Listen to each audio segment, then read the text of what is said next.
fake stuff. Have you seen this? There was a movie with Kareem Abdul-Jabbar. Yeah, there's the money there. You Like, know, full Pleasant. people. Yeah. Yeah. It reminds me. Yeah.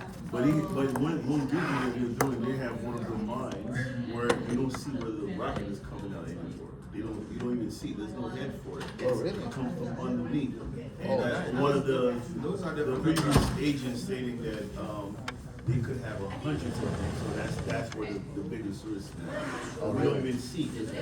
We're trying to stop their Yeah. rocket launchers, but now they have them underneath. Oh. And there's nothing. There's no. Are you sure open- about that? Because they say a lot of things. You know? Yeah, but they've done a lot of things. We broke a lot of things for them. They'll be, they cannot succeed at all. Cold War porn. Oh yeah, It's beautiful. Now it's But it's for men, you know. Women don't like war, but men dream about war. You know? I mean, well, I don't know about this generation. But, No, you know, yeah, men- normal men, right? They dream about war. you have to dominate at some point. You know, it's a bang, bang. All those villages that we get here is because of we have dominated. That's true. Unfortunately, because human being, you're not going to be. But then I ask the question, you see the neighbors, why you don't see them lashing at you? Where is the evil guy in the They don't want to do that. They don't want to do that. Yeah, they want I that just evil saw guy to Calgary, Alberta, Calgary. Now they are pleading to leave Canada. Of course. Because they kind of like tired of the fact that they be sending too much money to the federal government and they're not getting enough. I So see. now there's like a petition. So they will They now want to come here. to join the U.S. Yeah, they want to come. We will But there's a petition. He has to be We will over welcome 100. He has to be over 100,000 signing. Yeah, and how in many order, they have? like probably 30,000 or something for now. So- It's new. People just took the street. They're like, no, we tired of it. I see. So now, okay, they will have 100,000. Again, and that's when Then it's going to go.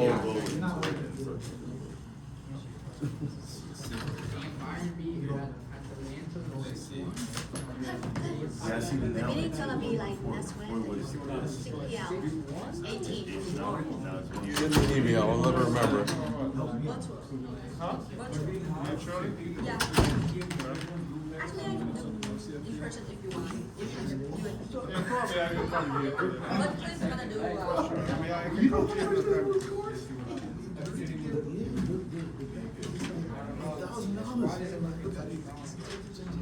Are you serious? I'll put a bite there. Put a bite.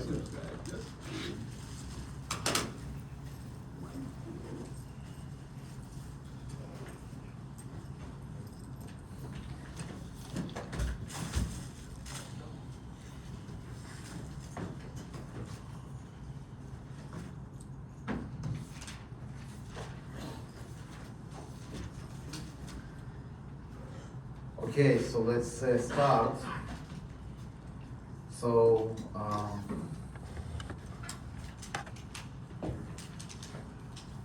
let's solve the knowledge check in the first part of the lecture, and then we'll do something else. Okay.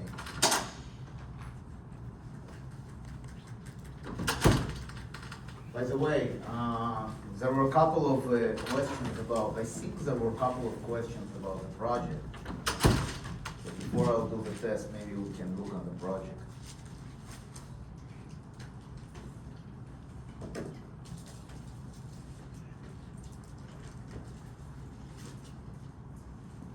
Okay, so,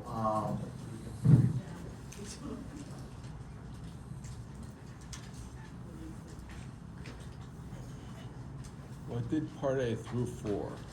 just a moment. So download the 10-year Treasury from the data site with a QSIP. Now, I actually gave you another QSIP in the announcements.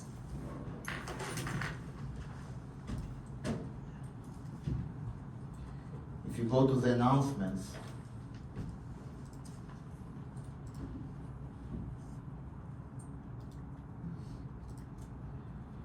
the two QSIPs there, I gave you DGS 30 and DGS 10 for the 10-year and the 30-year, okay?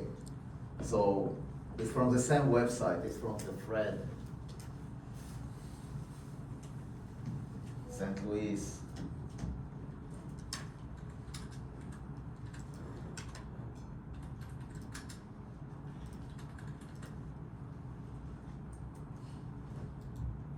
So if you go to DGS-10,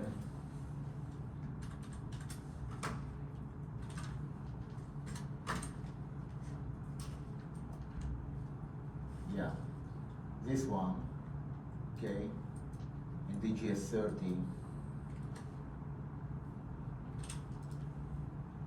this one. So I don't care how you download it, you can download it using R, or you can actually download it manually and then you can read it into a file. So you download it into CSV and then you do read.csv and you can read the the stuff. It's to your choice how you want to do it. It's not a problem. Okay. So if we go back.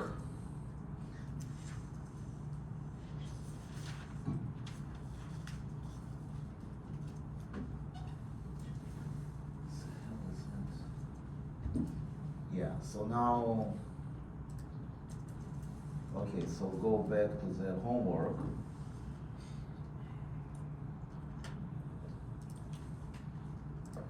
Okay, so you download the 10-year treasury from the data, from Fred Data, and then you download the ticker IEF from the Yahoo website using finance library as I did in class. So you do get symbols. If you do it in R and in Python, I think you can also use something like Yahoo something. There is a package in Python if you do it in Python. So if you go to Yahoo Finance,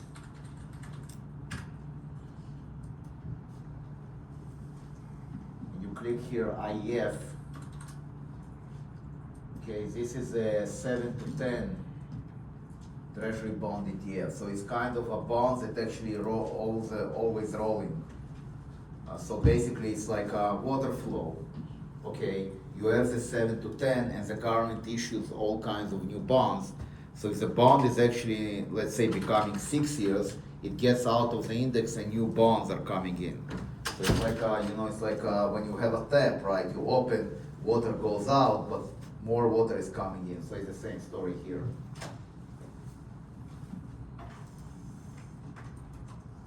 Okay, so download the ticker IEF from Yahoo website using finance library as I did in class. Run regression of IEF return versus a change in yields as we discussed in class. So what I want you guys to do is to take these IEF returns, you calculate the IEF returns, okay, and you run them against 10-year yield differences, okay? So when you do that, you will find the implied duration, right? So remember that I told you that the return of a bond is going to be minus the duration times the change in yield plus, plus half of the convexity times the change in yield squared. So if you actually omit this and you run the regression of bond returns versus the change in yield, you should see the duration. That's what I want you guys to see. Like minus 6.5. Exactly, right? What is R squared? Oh, I didn't do the R squared. So you need to do Oh, yeah, R squared. yeah, I don't have that with me in front You of me. have to do the R squared is more interesting. Yeah, because that gives you the I just don't have it in front of me. I did it on a different the computer. explanatory power. But I'll tell you, getting the Yahoo data set to play with the other Fred data set was a nightmare because they okay. do them different. It's not different. I mean, it's Yahoo changed their format with the data on their site in 2023. And that was the issue. Everything had to go back into a text file first to make it work. it's okay. It can go to a text file. I mean, why can't you use the data return functions? They won't match up.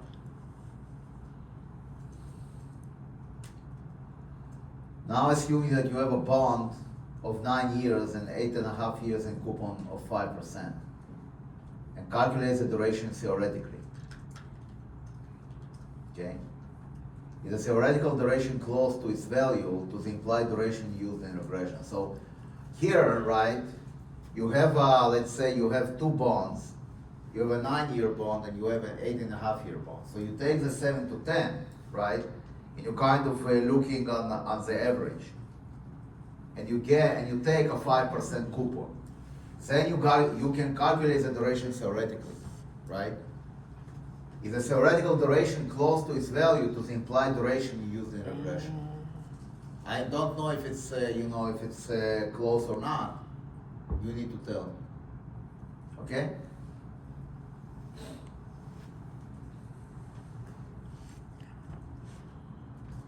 Now the next one, right? Download the 30-year yield and find the covariance between the 10-year change and the 30-year change, as we did in class. Find the yield in Fred data, right? So when you actually do that, you need to you have two columns, and you create a data frame, right, with these two columns, okay? And then you use the Kolkov on the data frame and it will give you the covariance.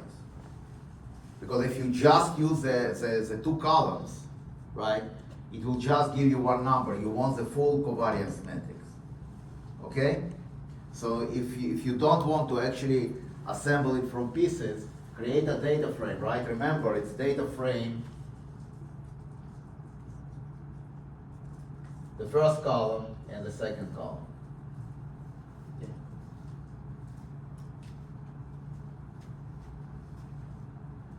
Okay, then, assuming a portfolio of cash flows on 11 to 20 years respectively, on $1, calculate the 10 and the 30-year key rate duration for this portfolio. So what you're doing here, okay, you're doing the cash flow for each one. You're doing the cash flow for each one. You're calculating the key rate duration for each one. And after you calculate the key rate duration for each one, you're taking the weights. Okay, and you calculate the key rate duration for the 10 and the 30, so two positions. And once you have the key rate duration, you can calculate the risk of this portfolio using the formula key rate duration percentage star percentage key rate transpose. And then, right, I want you to see what is the weight of the risk of the 30-year point and what is the sensitivity. Okay. Now repeat this exercise in P4 equities. So now you have a portfolio 30, 30, 30, 30, and 40. And when I created this exercise, I had no idea that oil will be so relevant. So now it will be an interesting thing for you to observe, right? So find the covariance matrix of the returns. Okay, so download the price and find the covariance, and find the variance of the portfolio. What is the risk decomposition using vector V? Which is the biggest risk contributor? Okay, so now this will depend on your time horizon, on how much back you want to go back. Okay, because if you go back, let's say 1 month, then oil probably will be the riskiest. But if you go back a year or 2 years, right, probably the NASDAQ will be riskiest. Okay. So that's kind of a good exercise to understand that risk is not written in risk is not written in Stone. In stone. Okay. Because it depends on your time horizon. Do you go back 10 years? Do you go back 1 year, or you go back 1 month? Okay. And I think in your Garch course, right, you know that you have something called moving averages, exponential moving averages, which will reweight the close. When you estimate volatility there, you reweight your data, and you kind of give bigger weight to a recent data than to a data that was 10 years ago, right? This is what we call exponential moving averages. Okay, so I think that in Garch you could do it.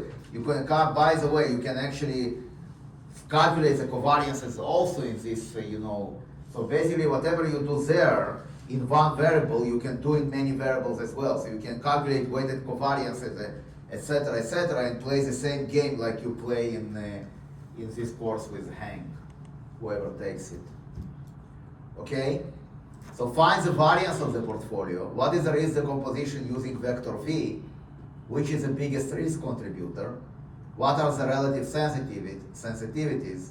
What will happen with risk if I increase the S&P by 2%? Okay?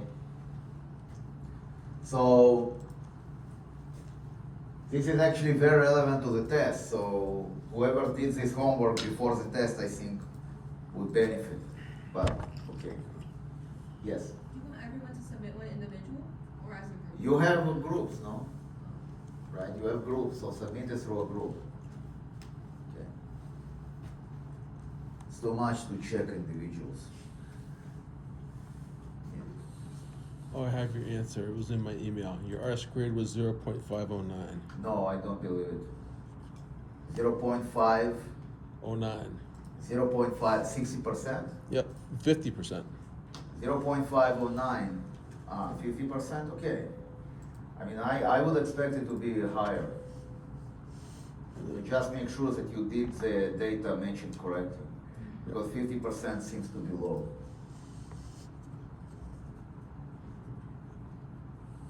Okay. All right, so now let's look on the knowledge check.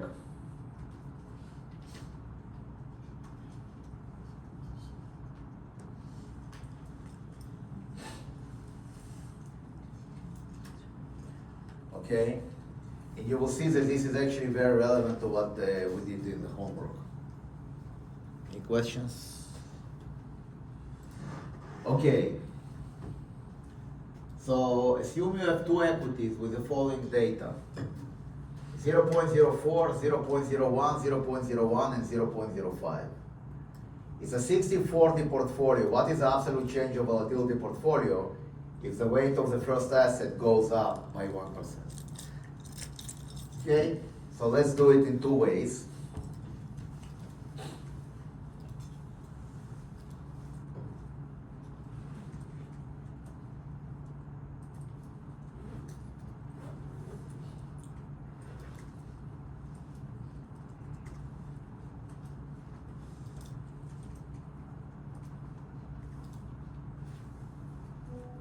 Okay, so let's create a matrix. So what is my matrix there? 0.04, 0.01. Column bind. Or R bind. C of 0.04, 0.01, that's the first one, and the second one, C of 0.01, 0.05.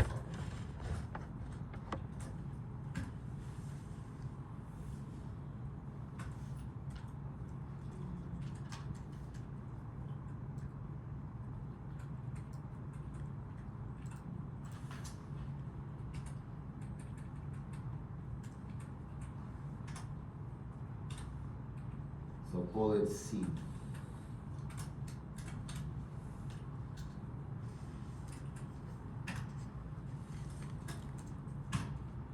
So C, what?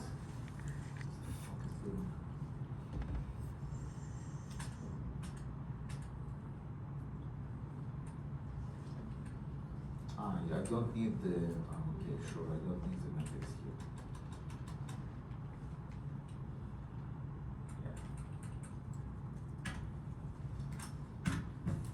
Okay, that's exactly my matrix here.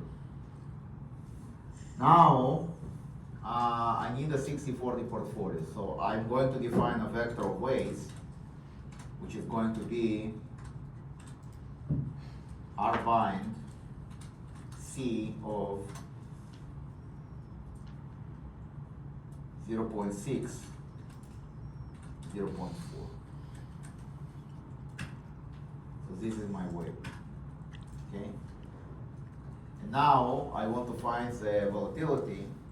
So it's going to be W percentage star percentage, C percentage star percentage TW. Okay? So this is my variance, and if I take a square root, I'm going to get the volatility.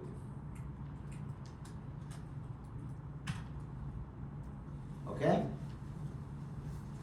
Now, I want to find the sensitivity. So I will define a vector V. Okay, and my vector V will be W star percentage star C.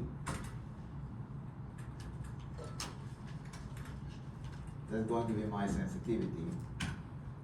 And now I'm going to divide by my vol. So it's V divided by the vol. So where's the vol? This guy.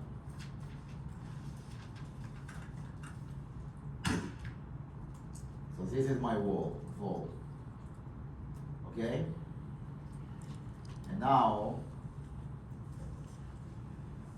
I have that the first asset moves by 0.01, right? So I will take my 0.61775 as the first one, multiply by 0.01, and I'm getting the result. Okay?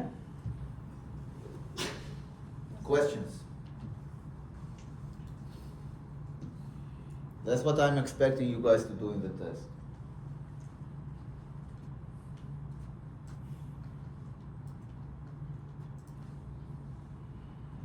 Questions? Is this clear?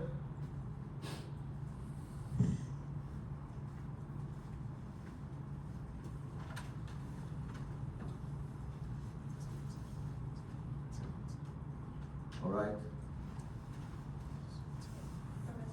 Can you show at the end what you multiply by 1%? Yeah, absolutely, right? So if you look on this V, okay, this is your vector V. So you take your vector V, you divide by your vol, which is this.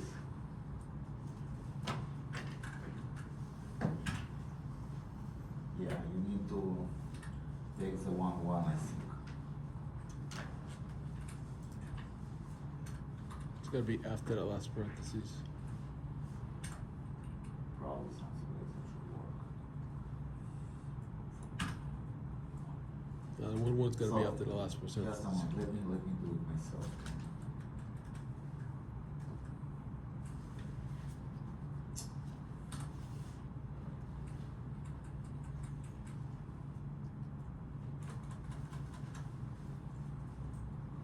This is going to be your, so if you do 1, 1, you will,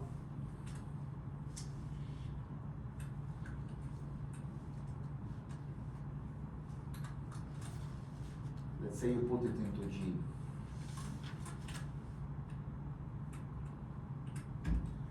So G11 will give you the vol, square root of G11.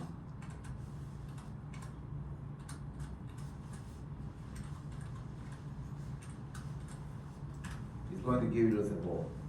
The first one, this 0.0272 is a variance, right? The second one is your vol. So now you define your vector V, which is this guy, right? So you take your W, you take your weights and you multiply by the matrix, and then you take your V, you divide by your vol. Okay? So that's your sensitivity, which means that if the first one is going to move by 0.01, right? It means that this guy, you need to take this guy and multiply by 0.01 to understand by how much the vol is going to move. So your vol, your original vol is this. You add to it your change, and you're going to get your new vol. Okay? If you increase the first weight by 1%, so if you look on your weights, right, it's equivalent to saying that W11, right, is 0.61.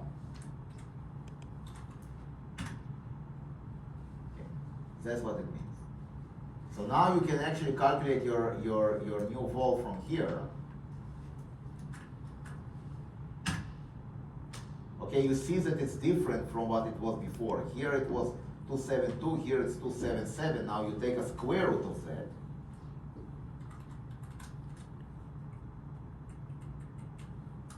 This is going to be your new vol, which is 666. You see, so it's actually very close. Right? Using the sensitivities, I'm getting 66219. Using the direct calculation, you're getting 66253. Is this clear? Right? So I actually don't, I'm too lazy to do the calculation again. I'm using the vector V and the sensitivities, right? So you have the first sensitivity, the second sensitivity. So if you move the 1%, not the first one, but the second one, what will be the outcome? You're going to take this guy now, right? And you're going to multiply it by 0.01.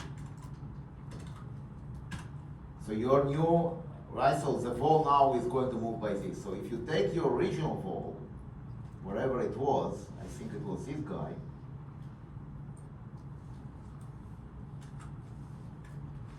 and you add to it this new,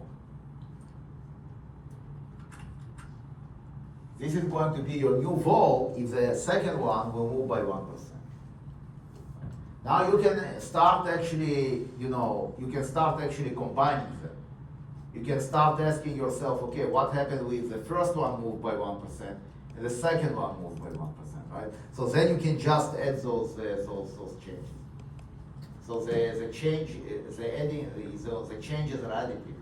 So if one moves by 1%, second one moves by 2%, you calculate the changes of each one and then you add them together. In terms of the portfolio, let's say if you have the two. What two? The two movements you are talking about. So Yes. You calculate the one separately and you calculate the other one. And then you add them together, exactly. So let me show it to you here. So let's assume now, right? So these are our sensitivities. We said that this is our sensitivities, right? Yes. So I'm now going to assume that the first one moves by 1%, the second one, let's say, moves by 2%.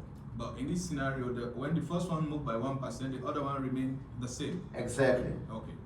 right. Yeah. So, but it's additive. So Yes, you can exactly. move the first one, then you can move the second one, Yes. right? And then you can add the changes. Okay, thank you. And once again, how do I preserve the fact, right, that I have 100%?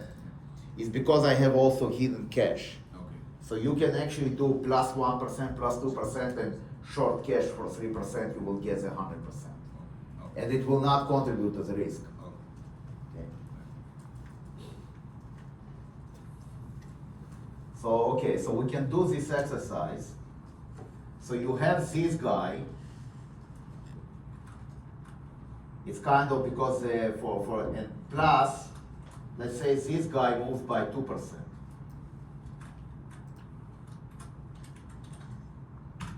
So your total change is 0.048. So your new vol is going to be, I think this, plus your new change.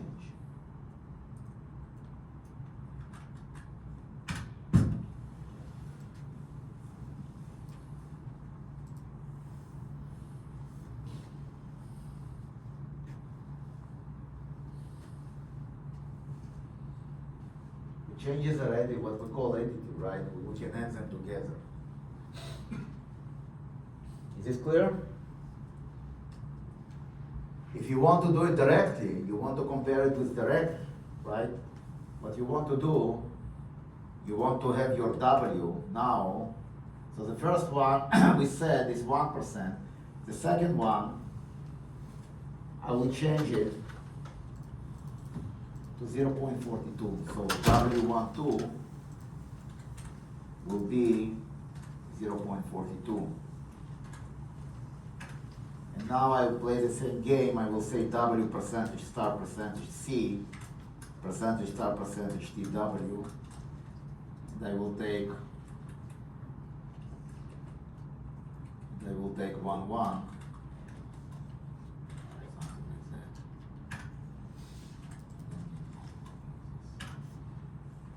now, you take this guy and you take the square root.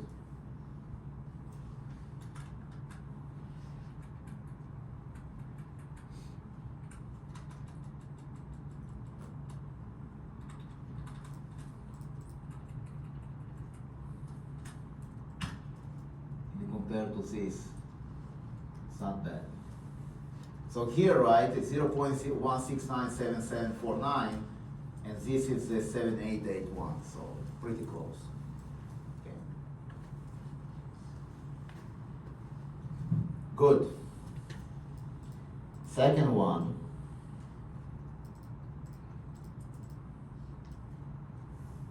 So assume you have two equities with the following data. For a 60-40 portfolio, what is the volatility decomposition? Okay? So, and I'm actually telling you what to do here. I'm telling you what to do.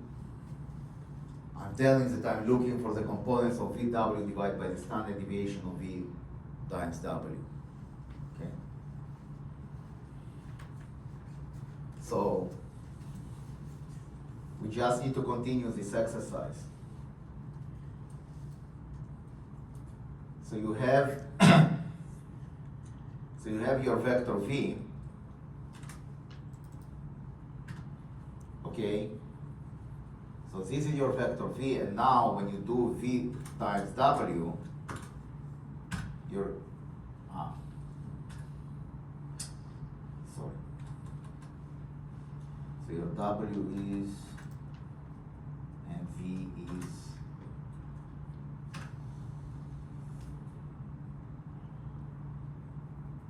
so,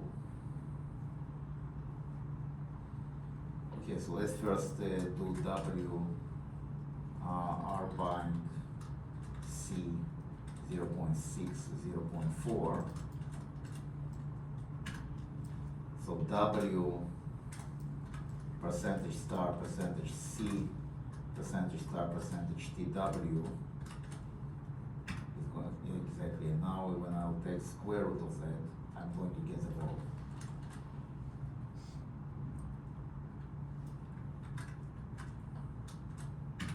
I'm getting the vol. So what I want to do, I want to look at the decomposition of the vol, right? So my vector V is going to be now, it is going to be W percentage star percentage C. So this is my vector V. And my W is going to be this. Okay, so now I will take V star W. Hopefully it will work now. Yes. And if you look at the sum of V star W,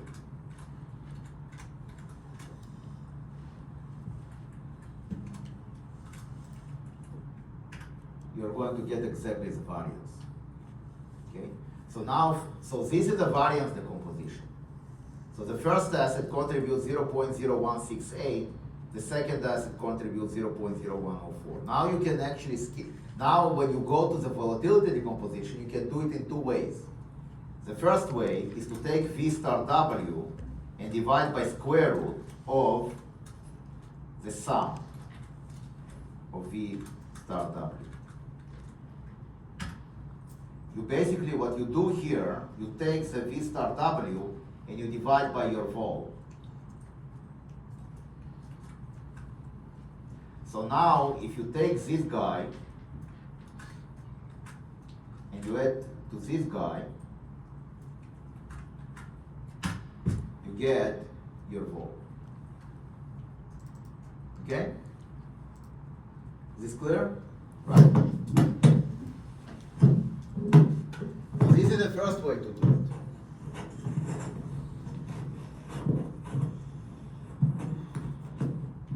Maybe I'll do it here. You think I'll, yeah, maybe I'll do it here. Then it might not fall. But then it might be too far from my mouse, so maybe here. That's what happens when, you know, when your wife is not coming to you for the lecture, you can't even put your mic properly without it falling. Okay. So this is the first way to do it. Now the second way to do it okay, is to find the weight decomposition of the variance. So the weight decomposition of the variance, right, is when you look at this guy, you take your VW and you divide by the sum of V star W. So the first asset is going to contribute 60%, 61% to the vol, to the variance, and the second asset contributes 38% to the variance. Okay? So these are weights. These are kind of weights, right? This was the absolute decomposition, this is the weight decomposition. How much, right, each asset contributes to the total risk on a weight basis. So you think about, the risk as being like in a market value space. And then you decompose, right? And then one contributes A, another contributes B, and then when you look at the weights, it contributes, A divided by A plus B, and B divided by A plus B. So if you have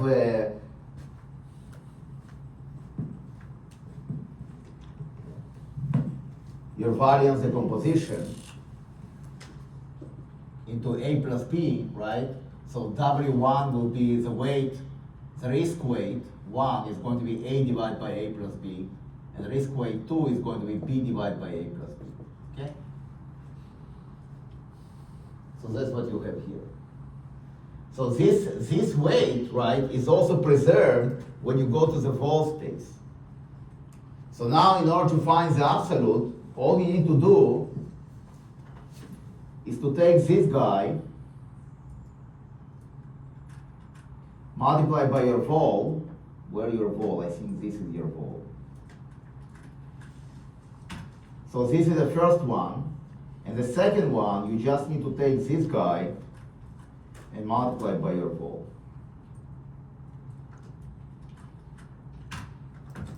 Okay? That's it. Questions?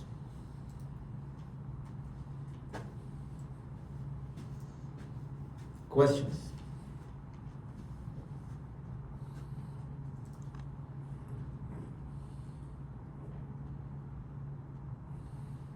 Is this clear?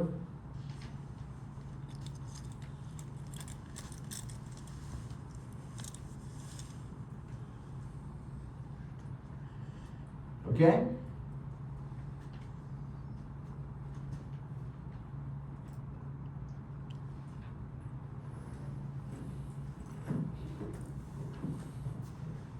Remember, when you actually, my advice to you, remember these formulas when you go to interviews in risk space. So here, right, I'm giving you the volatility decomposition, you see, so it's correct. Okay? Questions? Right, so now question number 3. By how much the risk of the portfolio with the following data will change if key rate duration will become 3.5. So the original key rate duration, right, is going to be 2.2 and 4.6, and the key rate duration moves by 1. Okay? And now what I want to do is to understand what will happen with the, what will happen with the portfolio. Okay?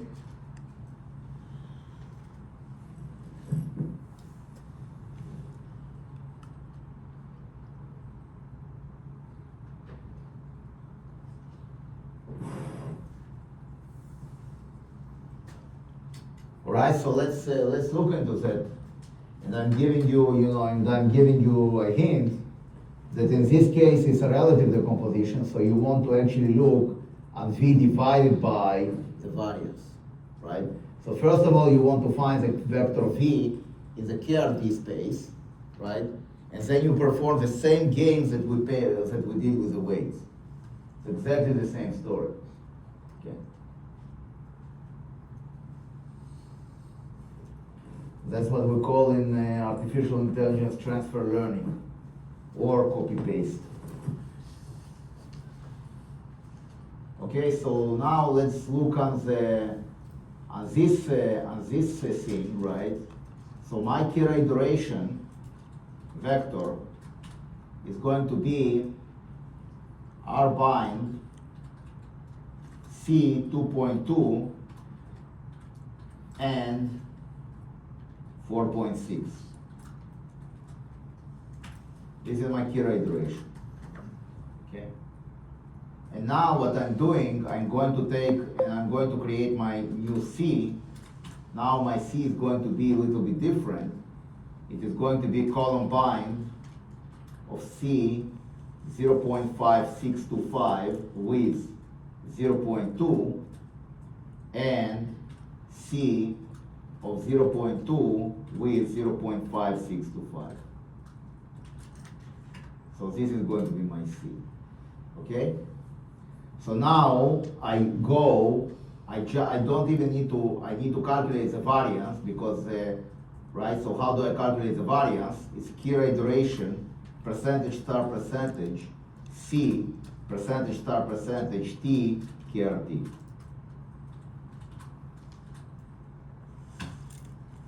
Okay? So this is going to be my, my variance, my volatility is going to be, of course, square root of 18.677. Okay, and now I want my vector V. So what is my vector V in this case? V is going to be Kira iteration, percentage star percentage C. Okay? That's going to be my Kira iteration. So V, my vector V is this. Now I take V, I divide by, what do I divide by? I divide by my Kira iteration, this one. Like this. Okay?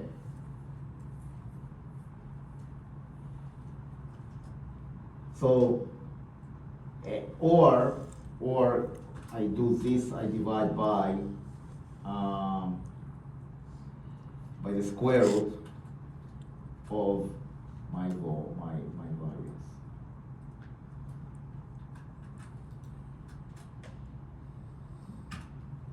Okay, so now I'm going to take, so this is basically, right, my vector V. This is going to be my sensitivities in a Kira iteration space, right? This is the absolute changes. This is not relative changes. Okay, so it's V divided by the standard deviation, which gives you the relative changes. Okay, so what I do, right? I need to take my first one.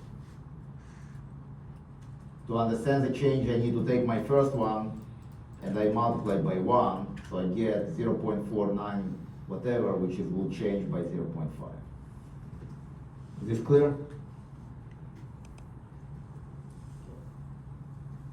So it's the same story, right, as with the weights. But what happens here is that the Kira iteration plays the role of weights in these fixed income portfolios.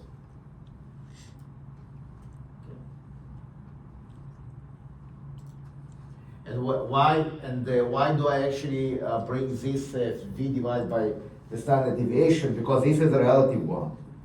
And you can see that I'm in love with the relative one. So how does the relative one is going to be different from the absolute one? So when I look at the relative one, I need to take this guy and I need to multiply by 1. So it means, right, that if I'm going to take my vol, it is going to change by 11%. So my vol, what is my vol? What is my vol? Yeah, so this is my vol. I'm going to multiply by this guy. And I'm going to get this number. Is this clear? So how do you go from the relative to the absolute, right? You find the relative and then you multiply by the vol itself, and that's how you find the absolute. So you can think about these guys, this 11% as being quote-unquote return. So if my key rate duration goes up by 1, right, my volatility changes. And it will, the change will be relative to the, relative to the original one, the change will be by 11%. So it's kind of a return. It's kind of a return in a risk space, if you want, You think about vol, right, as an asset. And the vol value is a market value. So once you actually make this switch in your head, it's becoming very clear where the return is coming from. Because we think about these things just like we think about assets, we think about them in terms of market values. Okay? Now if I look at the second one, right, that's where the 0.7 is coming from. Okay? Is clear?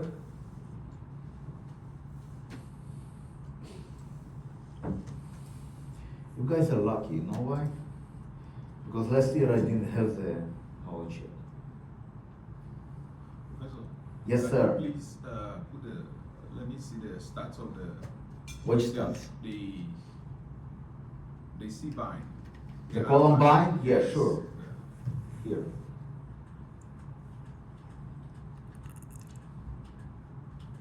Okay. Okay, Alright? yeah, thank you.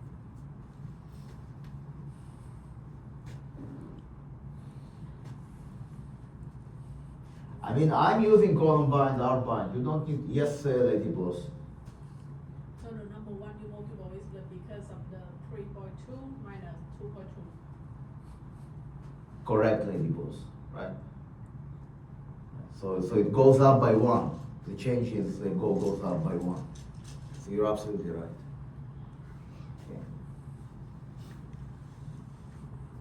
Now, Lady Boss, very important to understand something, right? That you want to do it through that, because for key rate durations, if you actually do it directly, it might not actually fit. And here, in all my calculations, I'm doing it using the sensitivities. Okay? So what I mean by that you could actually do something like that. You, instead of doing what I'm doing here, you could say, okay, let me, so what is my key rate duration? My key rate duration 2.2. So I will actually take and change 1.1 to 3.2, right? And then you can do key rate duration, percentage star percentage, C, percentage star percentage, T KRD. You could actually do it directly, right? So now you do square root of this.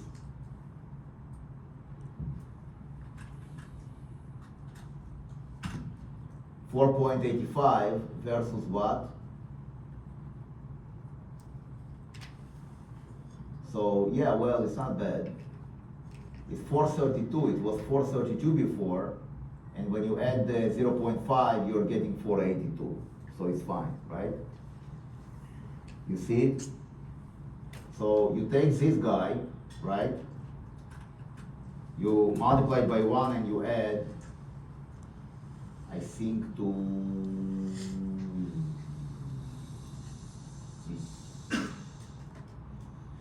this 432.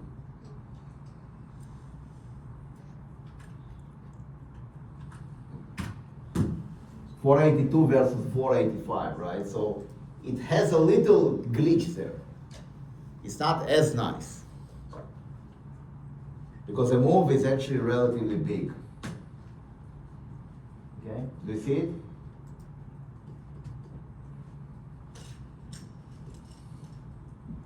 This clear? Right. And it's something, I don't expect it to be exact. I don't need to be exact. I just need to be approximately good, right?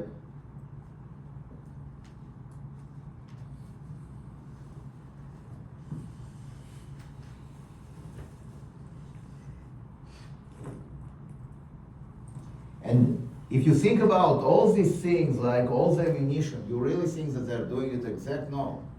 They do it like with these increments, you know? So it look, right, so this is the beginning to see to when, you know, when you kind of see all this pyrotechnic in TV, all these exact bombs, this is the beginning for that. Right? Because they use these formulas, I'm not kidding you. All these bombs, right, when they actually drop them on a target, they use this, they use these formulas of risk level position. You don't believe me? Trust me on that. Okay. What are the marginal value at risk for the factors with the following data? So marginal VAR is basically V, is a relative V, right? So it's this one. I'm giving you the formula, so all you need to do is just to actually use the formula. Okay? So how do we do that?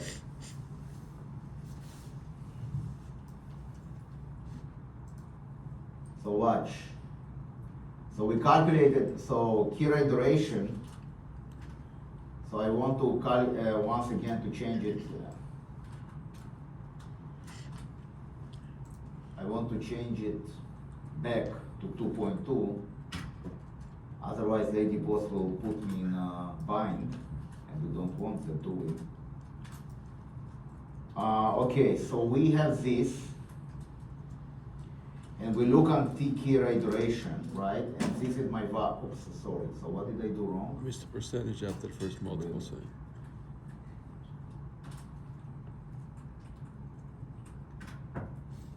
So this is my variance. What is going to be my vector V? My vector V is going to be key rate duration, percentage star percentage C. Okay, so I need to take this guy,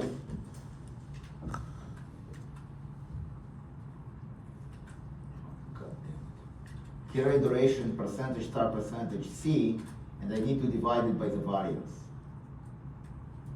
These are my sensitivities. Okay? So 0.12, 0.16, 0.9, 0.3, 0.67, 0.43. This one is correct. Okay? And you see that I'm actually rounding to the second decimal. So don't tell me that this is none of the above. Don't tell me that this is none of the above, please. Okay. Questions? Is this clear?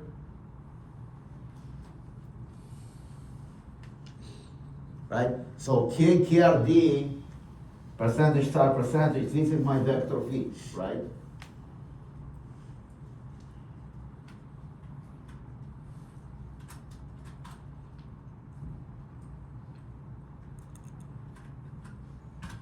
So if I take V divided by the variance, I'm getting exactly what I need. Questions? Is this clear?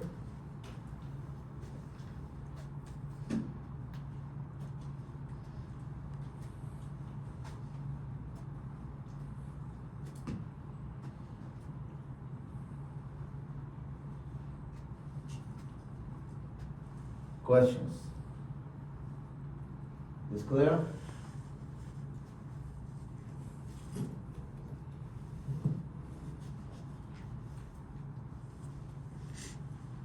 Okay.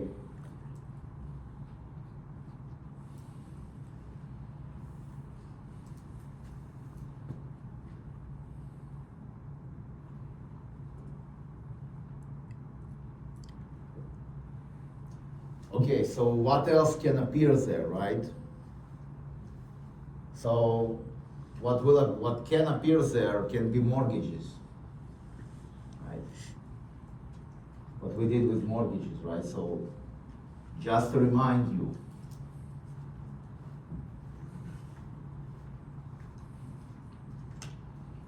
okay, let's see if I can hide the camera. Can I have the camera here sometime?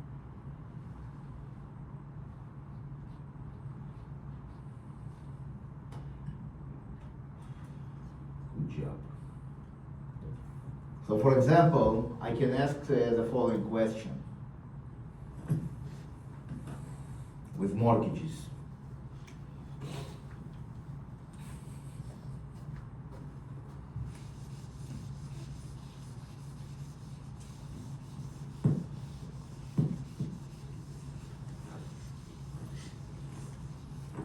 So say we have a mortgage of $300,000. Okay, and it's, let's say, going to be a 15-year mortgage. Okay? And I can ask you, what is going to be the amount outstanding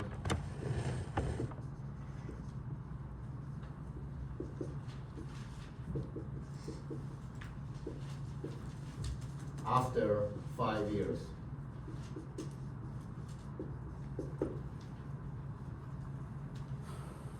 Right? How do you do that? You have your stuff in the homework, right? So you just need to plug in. So what did I miss here? I missed the yield. Let's say 5%. Well, actually no, not 5% anymore, 7. Because we have because mortgage rates will start going up right now once again, unfortunately. And the frequency. The frequency, right, Lady Boss. Frequency is going to be quarterly.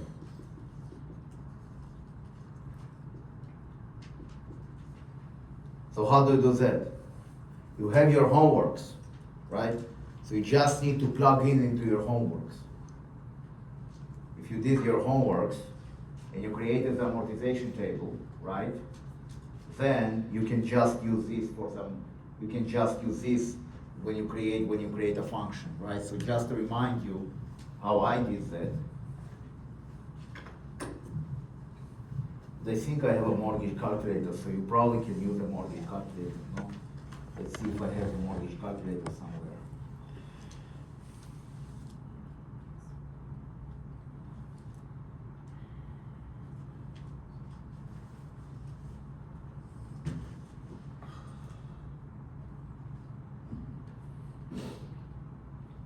Here it is.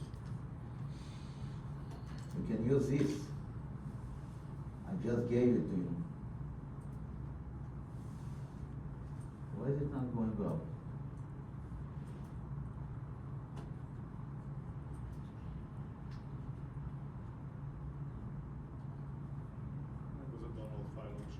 Huh?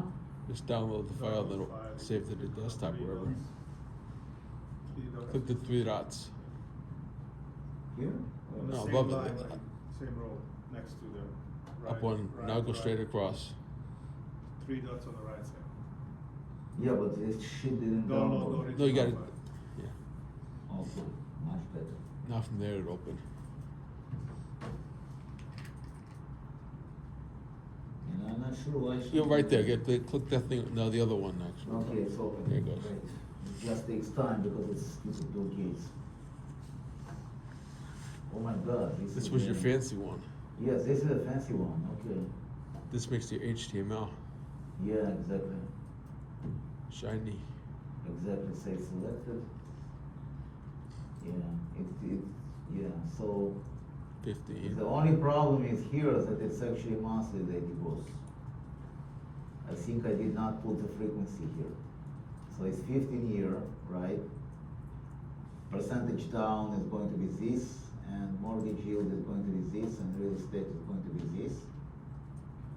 And now you go, and I want the housing price 300,000, and percentage down I want 0, and mortgage yield is 5, so 7. No, no, no.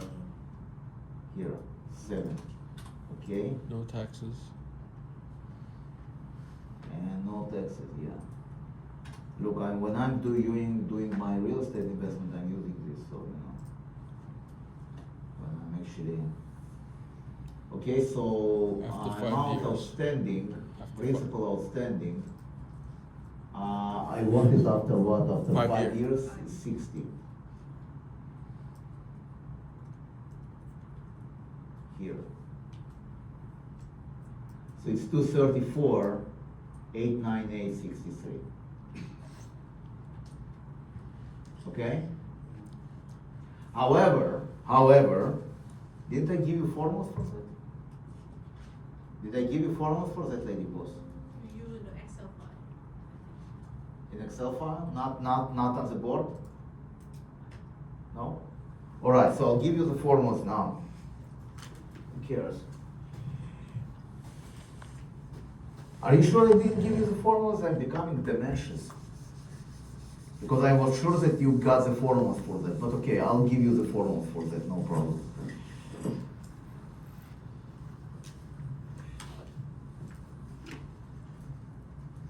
So, you remember the formula for the payment?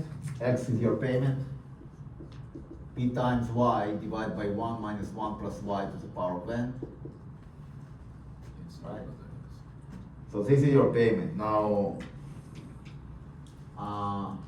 principal paid, present value of principal paid is going to be, you can say that this is X divided by P minus Y divided by 1 plus Y. This is going to be principal paid, present value of the principal paid. Okay?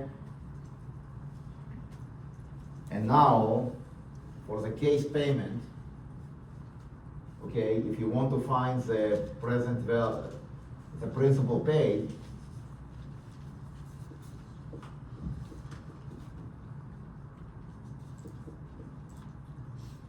it is going to be X minus PY divided by 1 plus Y times 1 plus Y to the power of K. That's my principal paid. And interest paid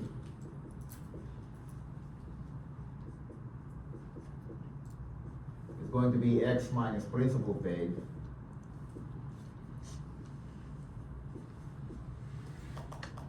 and amount outstanding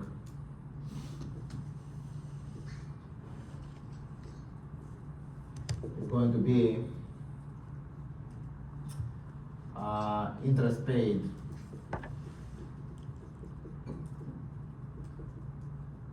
divided by Y. Okay? So we can actually, you can, if you want, you can use the formulas instead of using the calculator. You can use the formulas to actually do that. Did I give you these formulas? I can't recall. Did I give it to you? We did it in the homework. We did it. in That the was a homework problem. Yeah.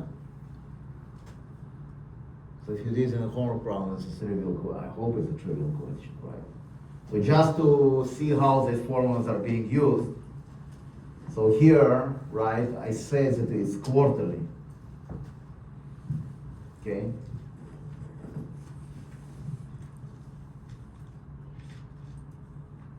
So my payment, X is going to be 300,000 times 0.07 divided by 4, okay, and divided by 1 minus 1 divided by 1 plus 0.07 divided by 4 to the power of, how many payments I have? 60. 60 payments. Very good. So my X is going to be this. Oh shit, no, it's not going to be this. So what did I do wrong? Oh, I need to actually probably do something like the power of 60 here. Not outside.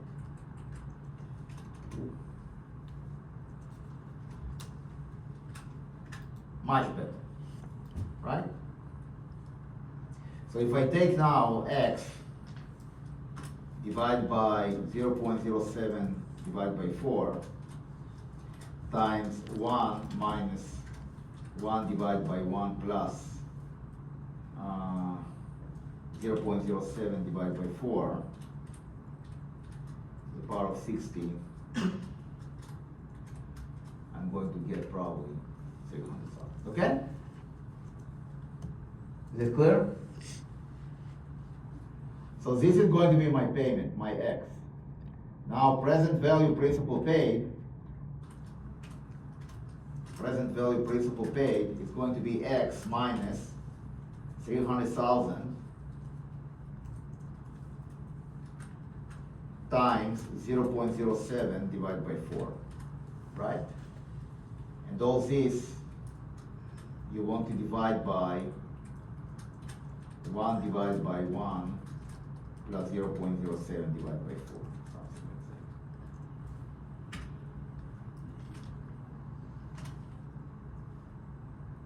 that. So present value principal paid is this number. Huh? Yeah. Okay? Now, I want what? The 60s payment? What payment do I want? I want it quarterly, right? So I need 5 years, I need the 20s payment. So then, you take this number, you want to find the present value of the present value, how much I paid, right? So you take this number, and you multiply it by 1 plus, I think, 0.07 divided by 4, I think to the power of 20. Hopefully. I think it's fine. It's fine. Yeah, so the first one will be this, to the power of 1. Oh. Ah, yeah. To the power of 1, yeah, should be fine. Power of 20.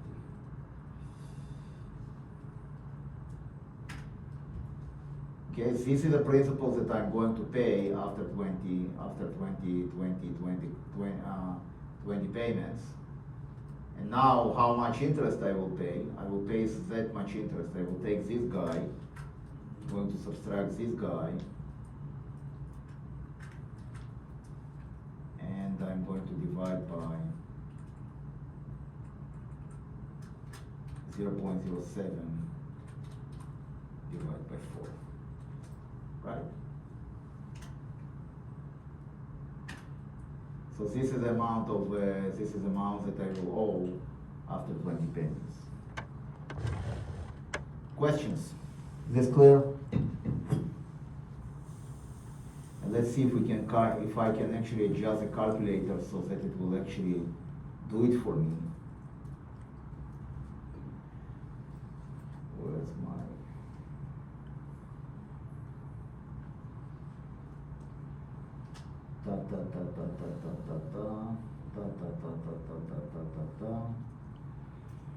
I want the input mortgage yield to be 4. And probably I want this to be 4. And probably I want this to be 4. Do I have any other 12s here? Up, Yeah.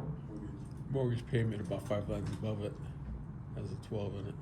Yeah, probably this must be 4 as well.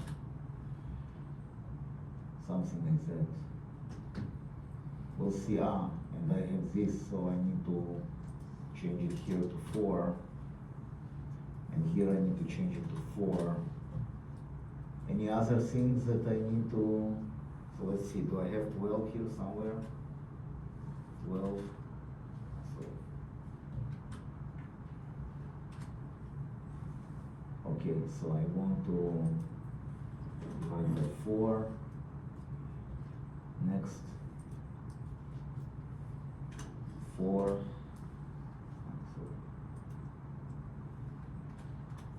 Four. Any other? Shit, 2. 4. Any other?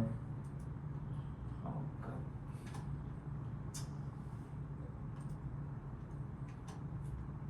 4. Any other things? What the hell is One that? more. Oh. 4. Next. 4. Wow, there are a lot of 12 fours. Next. 4. Look at that. Hopefully it will work. I'm not sure it will work, but you know, we can always try. Oh, there is more. Oh, there are more 12s coming up. Ooh la la. Okay. another 4, another 4. Same That's what line, happens. same line to the left. Yeah, and you have another 4. So, previous, okay, good job. No? Ah, here.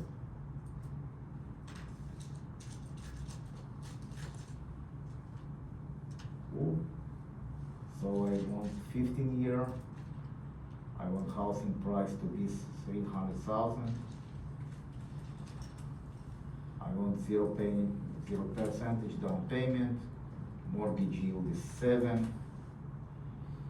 And what else? And real estate taxes is 0. Not bad. Seems to work. Yeah. 236,056. Oh my God, look at that. That's beautiful.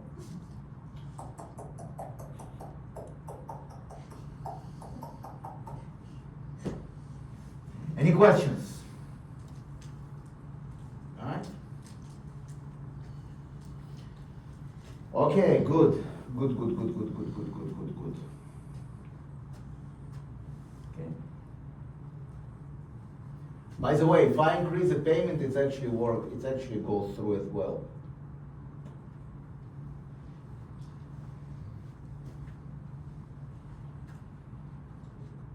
So X, right, can be anything here.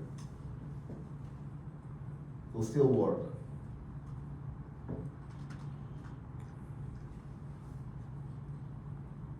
Okay? So this X, you don't need to be married to, you can actually create X which is higher. It's going to be still work. Okay, very good. All right, so this, we took care of that. And the last thing that probably will occur there will be the key rate durations, right? How to calculate key rate durations. So let's do an example of key rate duration. So the only thing, do you want it before the break or after the break?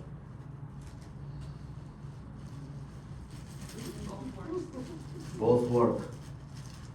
Okay, so we'll do it and then we'll take a break. And then we'll start swaps. All right, so so basically I want to, so once again, right, I want to remind you with this key rate duration stuff,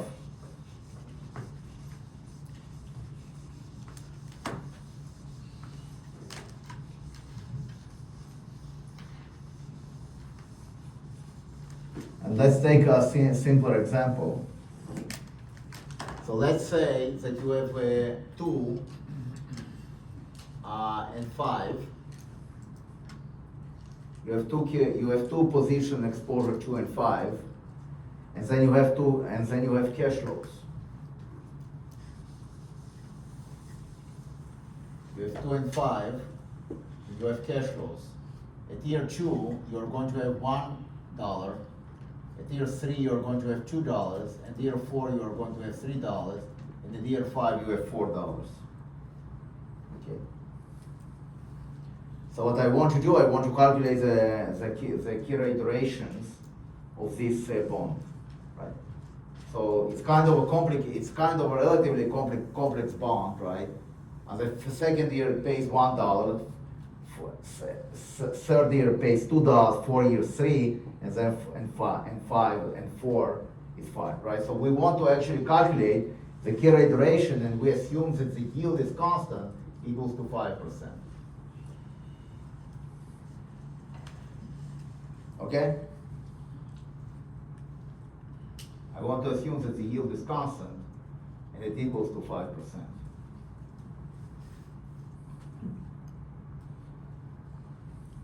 All right?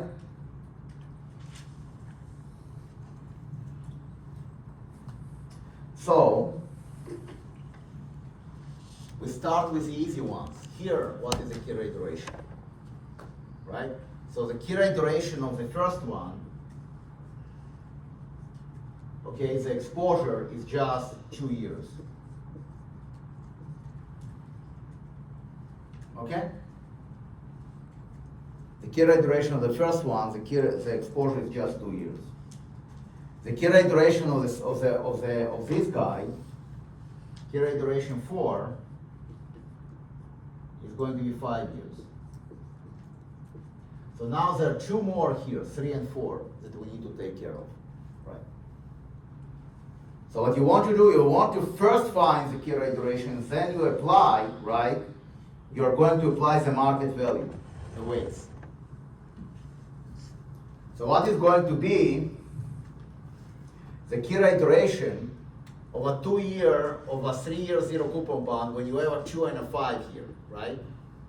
So we want to see the proportions. So we know that 3 equals to what?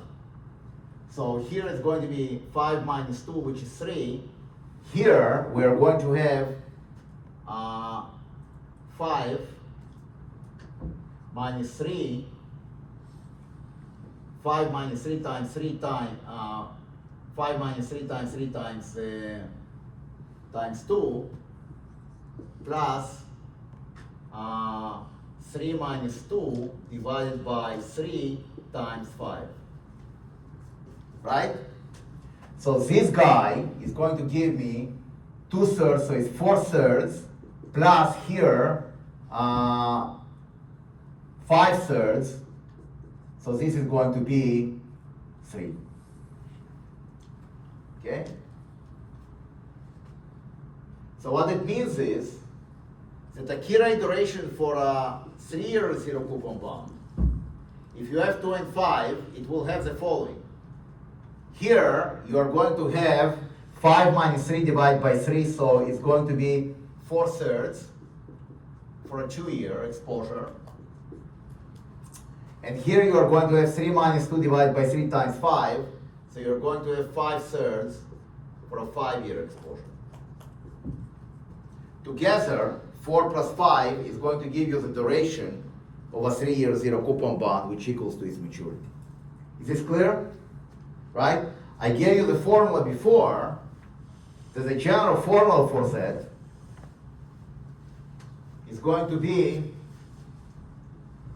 if you have A, B, and C, right? So C will be equal to C minus B divided by B minus A times A plus C minus A divided by B minus A times B. Okay?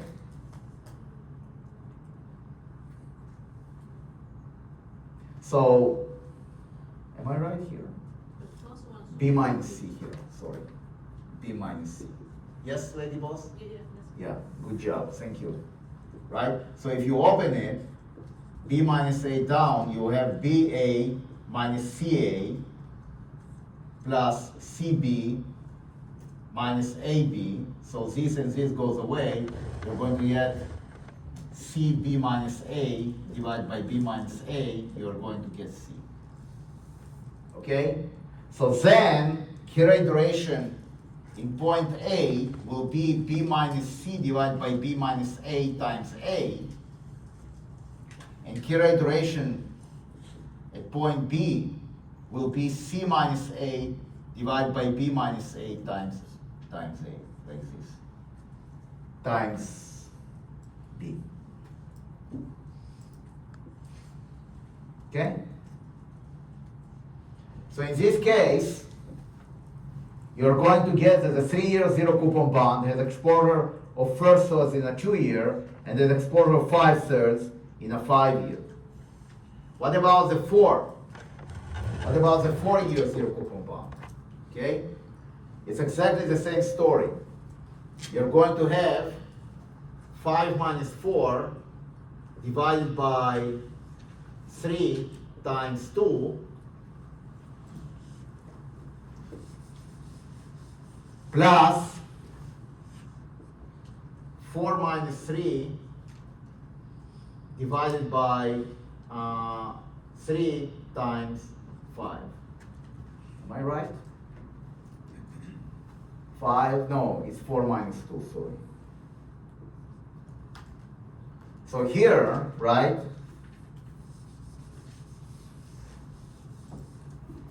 Here it is going to be 2/3. And here you are going to have 10/3. Right? So 2 plus 3, 2 plus 10 divided by 3, the duration is 4. Is this clear? Is this clear? Okay?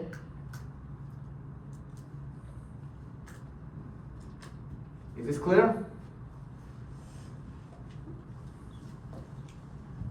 Should I actually do it here for you? Should I It's do it okay. on the board? I can manage. No, I don't want you to manage, do you? I'll do it in It's R, okay, okay? they- I'll do it in R. Let me just do it in R for you, so that it will be easier I for was you able to to take take a pictures. photo, that's. No. I want you to actually do it as a human being. Okay? So I'm going to create 4 vectors. I will create Kira iteration 2. Let's create a matrix. So I'm going to create Kira iteration matrix.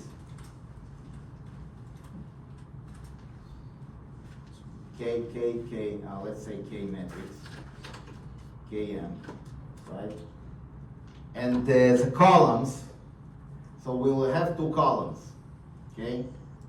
So I'm going to have column bind, okay? The first column will be a 2-year positions.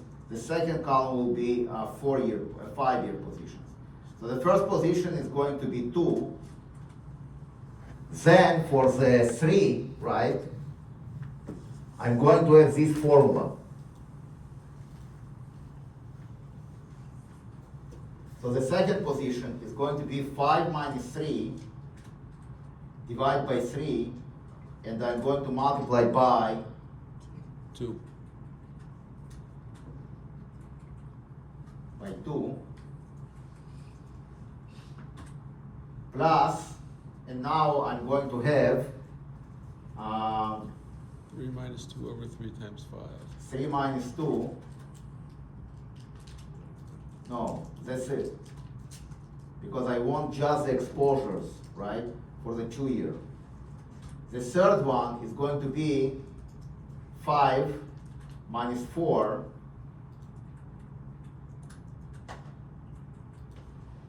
divided by 3 times 2. And the last one is going to be just 5. So this is going to be my first column. My second column is going to be what? The first one is going to be 0 because it doesn't have any exposure. So here I need probably put 0 here as well.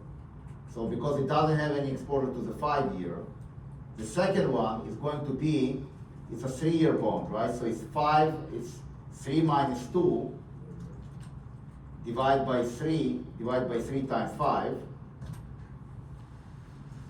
The next one is going to be 4 minus 2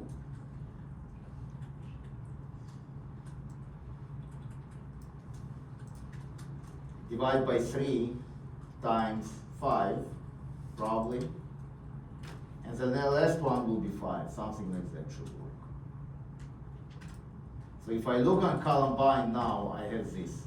The first one has exposure of 2. The second one, has exposure of 1.333. Is this correct? That's a 3. No, it's 4/3. Yeah. 4/3 is exactly 1.33333.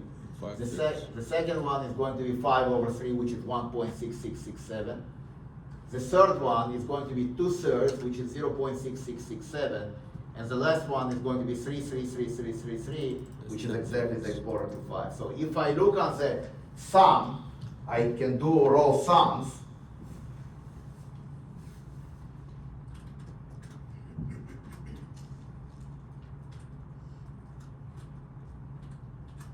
Since that's a function.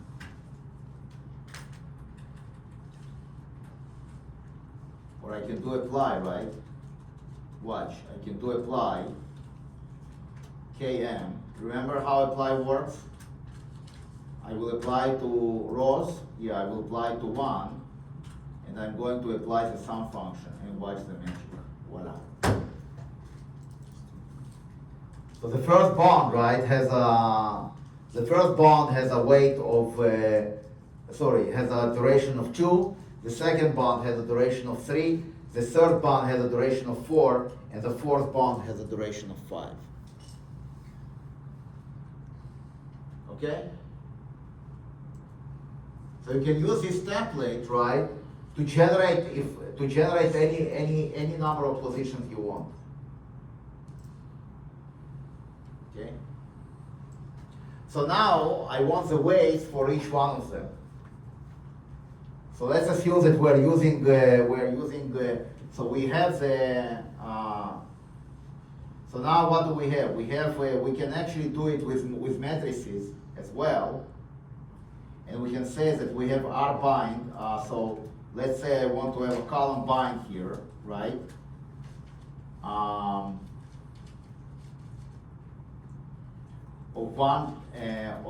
Let's say 1 to 4, and I want to divide it by 1 plus my what was the percentage there? 5 or something I said, to the power of 1 to 4.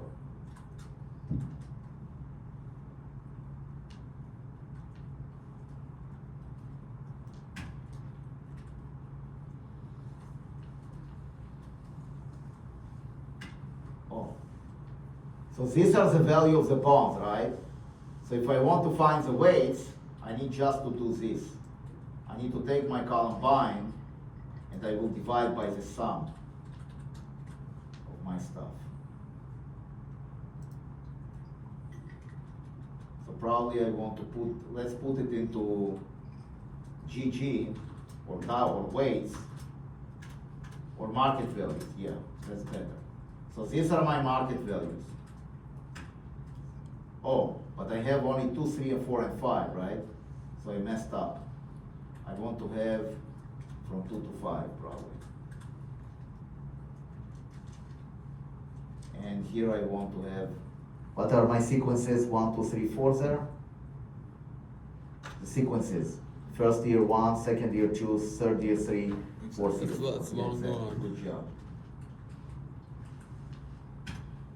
So these are my market values, right? So if I look at 1 and I divide by 1 plus 0.05 to the power of 2, I'm going to get the first one. If I will take 2, we'll divide by 3, I will get the second one. I will get 3 divided by 4. I'm going to get the fourth one, and I will take 4 and divide by 5, I'll probably get the last one. Good job. Okay, so these are my market value. How do I find the weights? How do I go from market value to weights? What do I need to do? Exactly, divide by market value, divide by the sum of market value. That's my positions. So the first bond, right, has 11%, the second bond has 20%, the third bond has 30%, and the last bond has 38%, right? So now I have my key rate durations. So what I need to do, I need to multiply the first one by this, the second one by this, the third one by this, and actually something, right? So watch the magic how I can do it very easily. That's going to be very impressive. So let's just redefine this. This is weight positions. And now, what I'm going to do, I'm going to do the following. I will take my WP, I will take my Km, and I will multiply by T of WP. Something like that should work. So I'm going to take the first one, I will take the first vector, multiply by the,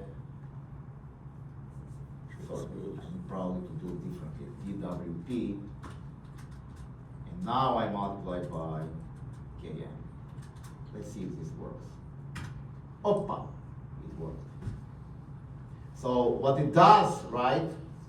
It does exactly what I suggested to do. So I want to take my first one. If you want to do it without this matrix multiplication, you multiply by this, plus you take the second one, multiply by this. Is this clear? So this is just a weighted average. And I'm doing the weighted average on the second exposure and the 5-year exposure. And then I take the third one, multiply. I didn't multiply by this, plus I take the third one, the fourth one,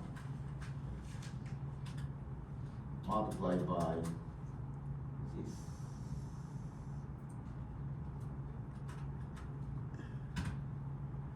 Exactly what I got here.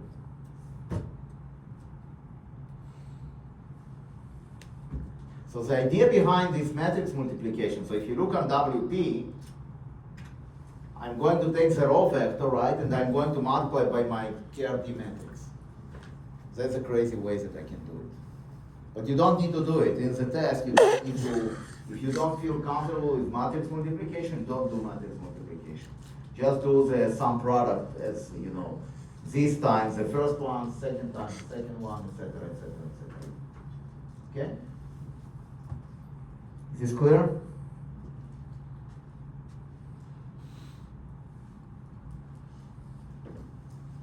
And to find the second exposure, right? It's exactly the same story. You take your first 5-year and you multiply by your first weight, which is this, plus you take your second one and you multiply by this, plus you take the third one and you multiply by this, plus you take the fourth one and you multiply by 5.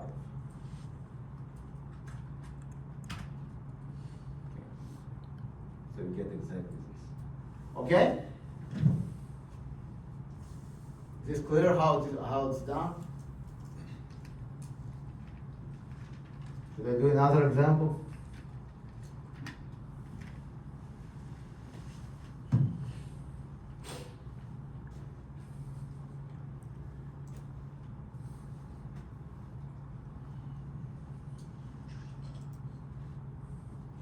So you had a little issue with this in the homework, so you may want to kind of remember this stuff that I did here. Okay? I know it's a lot. It's a lot, but don't worry, you'll be fine tomorrow. You'll be fine tomorrow. Okay, let's take a break and then we'll continue. Take a break, it's 8 o'clock now, come back at 8:15. We'll finish earlier, as usual.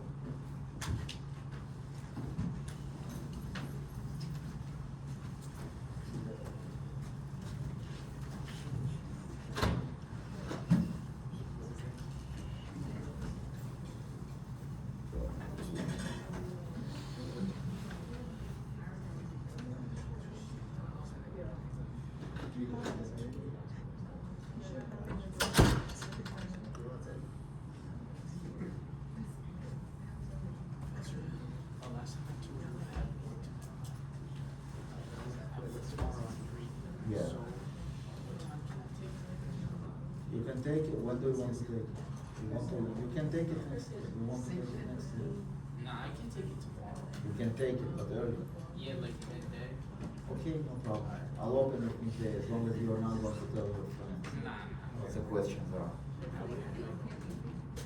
So the exam will be here in person? Yeah. You want it online? I don't know. So if you want to work in groups? I don't know, every professor is different preference.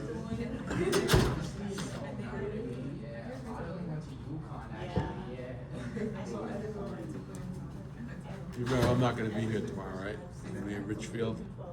I know, but if you want to take it online, you what? You will listen to Pink Floyd? They're still around?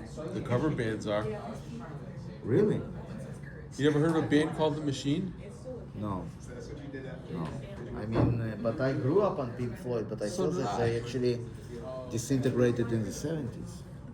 83 is when they formally broke up, but then Gilmore played with Richard Wright and Nick Mason till late 90s. But they couldn't recover. They couldn't actually, you know. Or Roger Waters and David Gilmour could not get along. Yeah, well, But they're always better than the sum of the parts. that's for sure. In some sense, are comparable to the Beatles.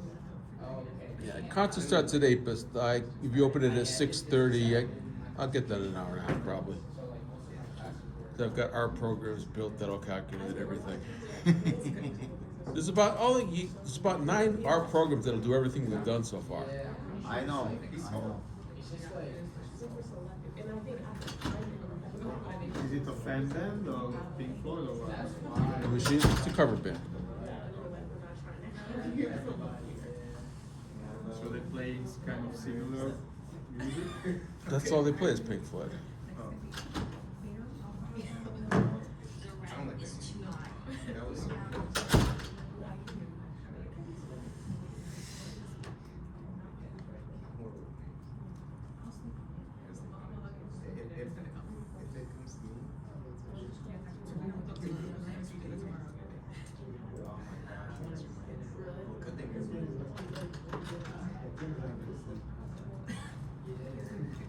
In what era do they play? Like all of them? Or like All of it.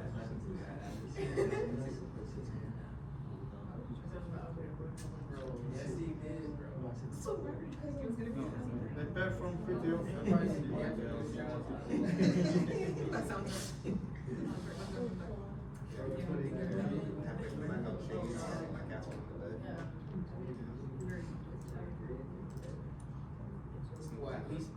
Just go to my YouTube page. I've filmed about 20 of their concerts over the past couple of decades.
Let me just show you.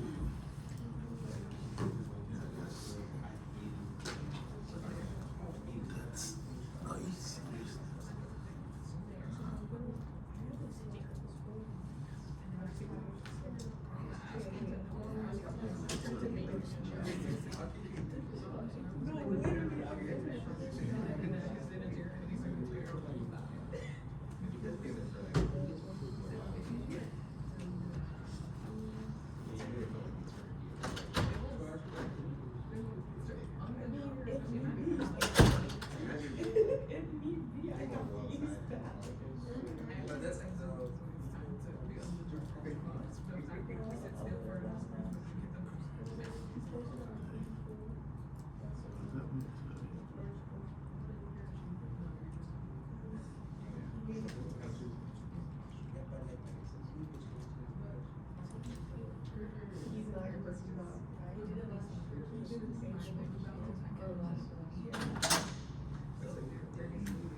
I was fired from my first job in the United States?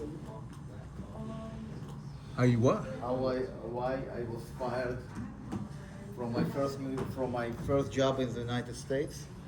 Ever? Ever, yeah. Why? Because I didn't know the laws of the land, right? So I saw people in the evening are taking I went with them there and they were taking tequila shots. So I took a tequila shot during lunch, and it was the last day on my campus. It was a long time ago. Wait, but were you the only one, or did they take? Of course not. I was the only one. I wanted to impress them. Oh. I was little bit. I was in my late 20s, early 30s. Yeah, but you're not a big person. Tequila's gonna hit you hard. Do you smell it, or is it like Or did they like? your behavior and you start acting? No, I didn't act. I didn't act. I just took the shots and But how did they know? they saw it. They saw it. Oh. They saw it. Yeah. I didn't get drunk. Oh, I okay. wasn't drunk, but I wasn't drunk because I took a little bit, but it And they was went back actually. and telling you? Well, they saw it, and it was my last time, it was my last day on the job. Now the French will drink at lunchtime. Huh? The French will drink at This is lunchtime. not America, this is France, this is America, this is not France. But maybe today, maybe today they wouldn't do anything, but 30 years ago it was a little different place. Yeah, I've seen people taking. In New York? No, it was I've seen somewhere people having beers during the lunch break. in Jacksonville. When I worked at the hospital in Norwalk, we had a nurse who was stealing morphine, and it took a long time for them to. Really, morphine? She was addicted, or Oh, she yeah. was selling? She was addicted. She was addicted to morphine? Okay. They built up a case for a long time. The day they were gonna fire her, they leaked it to one of the guys I was working with. They told her, you have to either admit to it or you're going to jail. And she admitted? She admitted to it, and they let her go to rehab, but she still had to quit. Yeah, absolutely, yeah. The craziest country in the world, I'm telling you.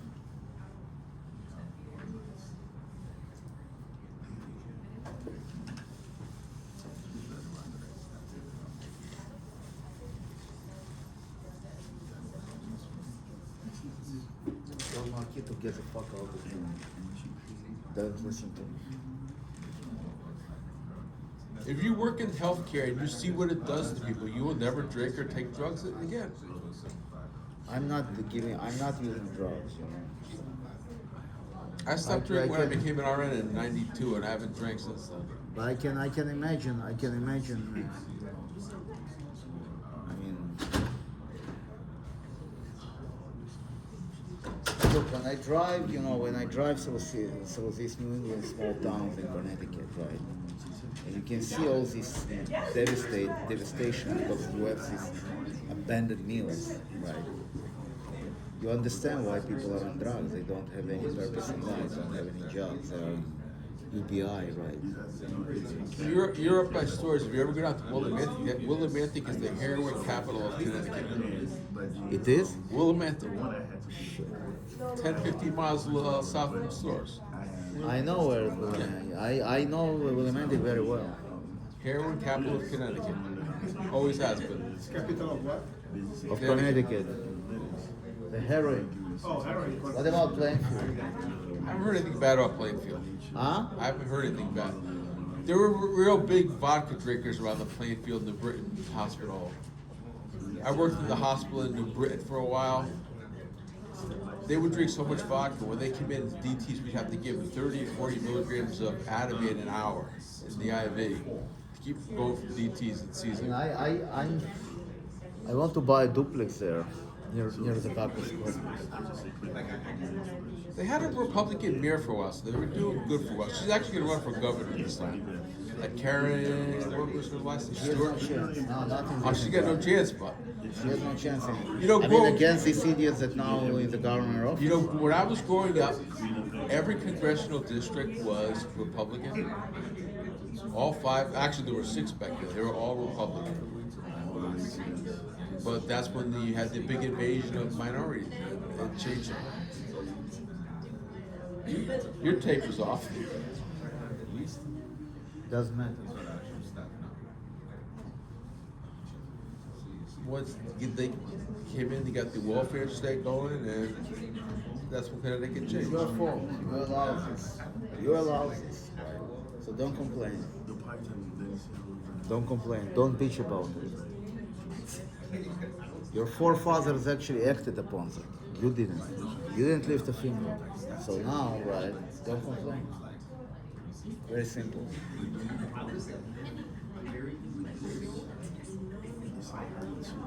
But it's changing. Well, look what's gonna happen in New York. Look what's gonna happen to New York. I don't care. I got out of it. Every company is gonna leave the city. That's okay. It's a dump. It's a dump anyway. I won't go into New York anymore. I thought about going to work there after I left Norwalk, No.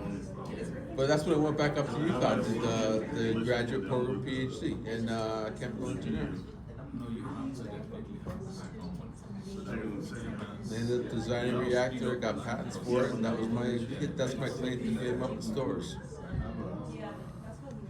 I made biodiesel that the buses ran on in the 2000s. The bottom was engineering too. I mean, I applied now for the head of the data science program. I don't think they will take me because I'm too volatile. But I couldn't resist. Here at UConn? Huh? Here at UConn? Yeah, but they won't take me. Well, how did you kind of only have a person with a master's degree head of this business administration? I don't have a master's degree. No, What are but you no, talking about? the I guy have who's a the head of PhD. business analytics now only has a master's degree. I have no idea. I don't care about it. It's a research institution. It's supposed to have a PhD. They don't teacher. have. It's not a research institution. How come you don't have a last year? I mean, Oh, most engineers don't have a master's. You go straight to it. All right, let's continue. I'll talk to you. Okay, so let's continue and let's start. Your swaps. Yeah. Let's discuss. Yes, So ma'am. swaps is gonna be on the examiner. Why are you asking this question? Just- How can a swap be on the exam We haven't talked about it. if we haven't talked about it? Just making sure. But you know me. I mean, you took me before. You take me now. You know that I will not do this to people. You know, the goal is not to fail you. You know, and not making money. I'm not getting paid to fail you. Okay.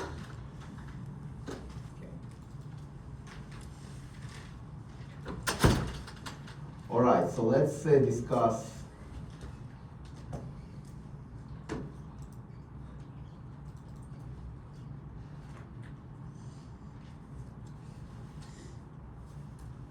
Yeah.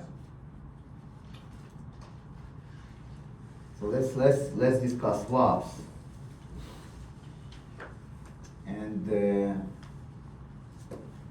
if you want to see swap implementation, I mean, I think I have a swap implementation. Let me see. Do I have it in? Yeah. Let's see if I have a swap implementation. Yeah. So this is basically a crazy swap implementation that I did. Let's see if it works.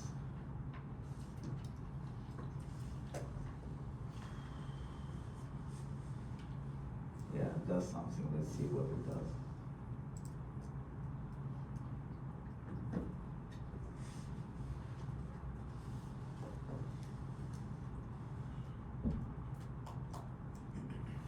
Okay, so what is a swap?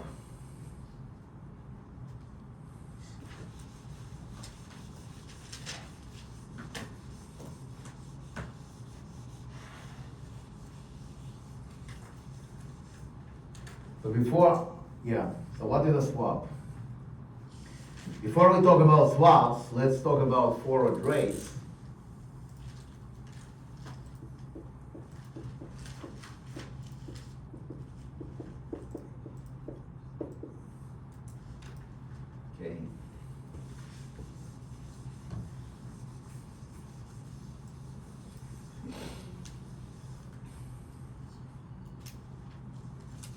Still working, wow.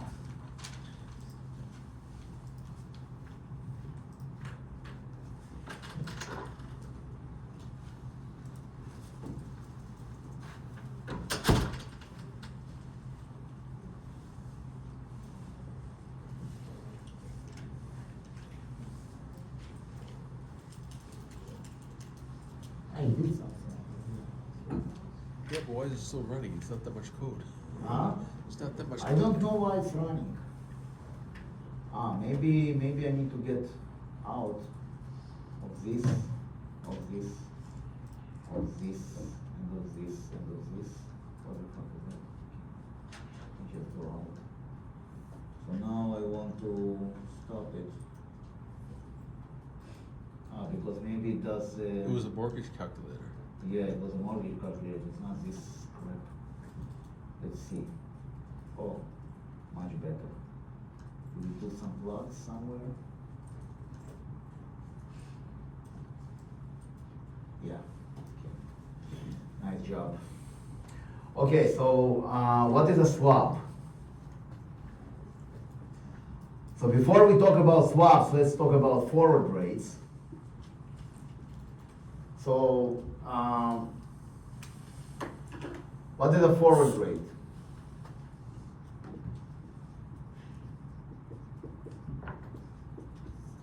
So, if I'm here, right, I have let's say that I have 2 points. I have a yield of a zero coupon bond that matures in T1, and a yield of a zero coupon bond that matures in T2. Okay?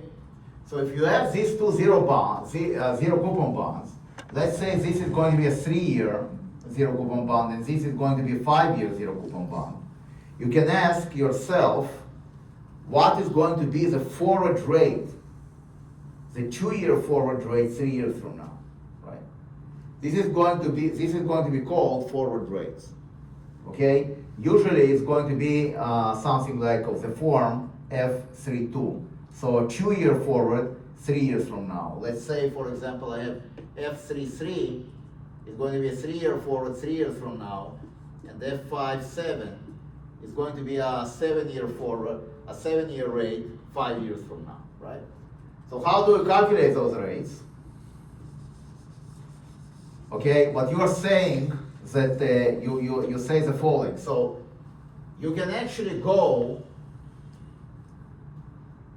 to the 5-year rate through a 3-year rate and a 2-year rate, which starts at 2 years, right? So you get something of the form e to the minus 3 times y3 times e to the minus y2, and this y2 is going to be 3,2 equals to e to the minus y times 5, y5 times 5, okay? So what you're asking is what is going to be a 2-year rate 3 years from now, okay? And now the 5-year rate, the 5-year zero coupon bond today equals basically to the discount rate of a 2-year zero coupon bond which starts at 3 years. That's how it works. So you see, this guy will discount a 2-year zero coupon bond which starts here. A 2-year zero coupon bond which starts here will actually end up in the 5-year point. So now you can actually solve this equation, and you are having that minus 3y3 minus 2y32 equals to e to the minus 5 times y5. Okay? So now you are taking this guy here, you are taking this guy here, you are getting the equation 5y5 minus 3y3 divided by 2y by 2 equals y32. This is going to be called the forward. This is the formula for the forward rate 3 years from now. Okay. The 2-year forward rate 3 years from now. Okay. If the 2-year forward rate 3 years from now,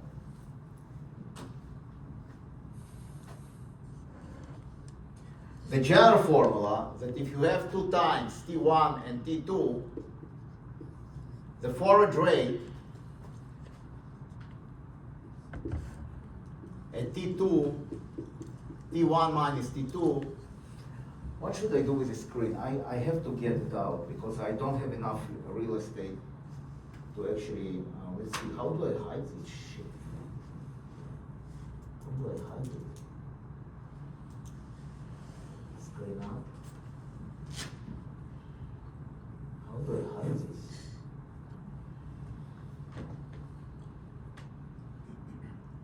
There used to be a rolling whiteboard in this room. I have to have a whiteboard here because this is impossible. Yes. You scroll it by, I think it's one of the things on the wall. That's what I'm trying to find out, lady. On the wall. On the wall, Behind you, behind you. behind you.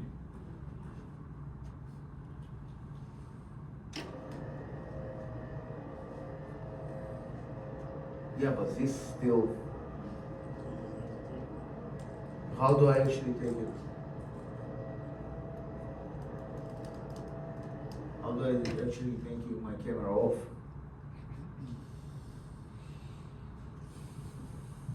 This doesn't help me. Look at this. It's horrible.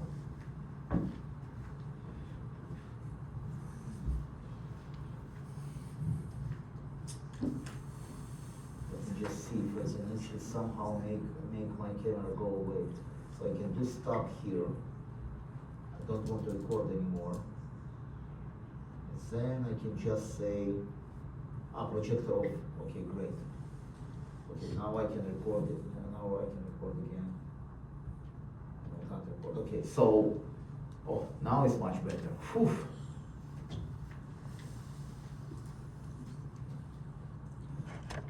Let me see if I can record it somehow. To capture live. Yeah. 1501.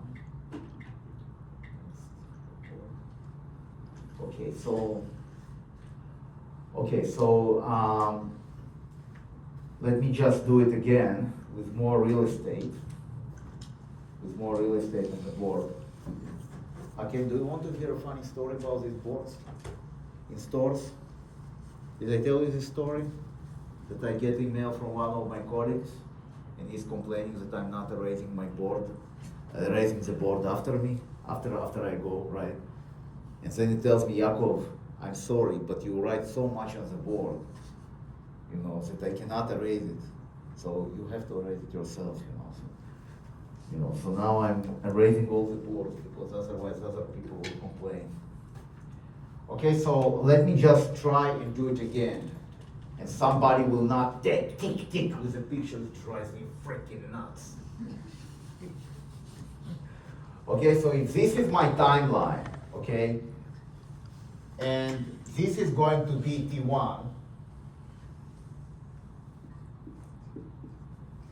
okay, and it's going to be T2 here.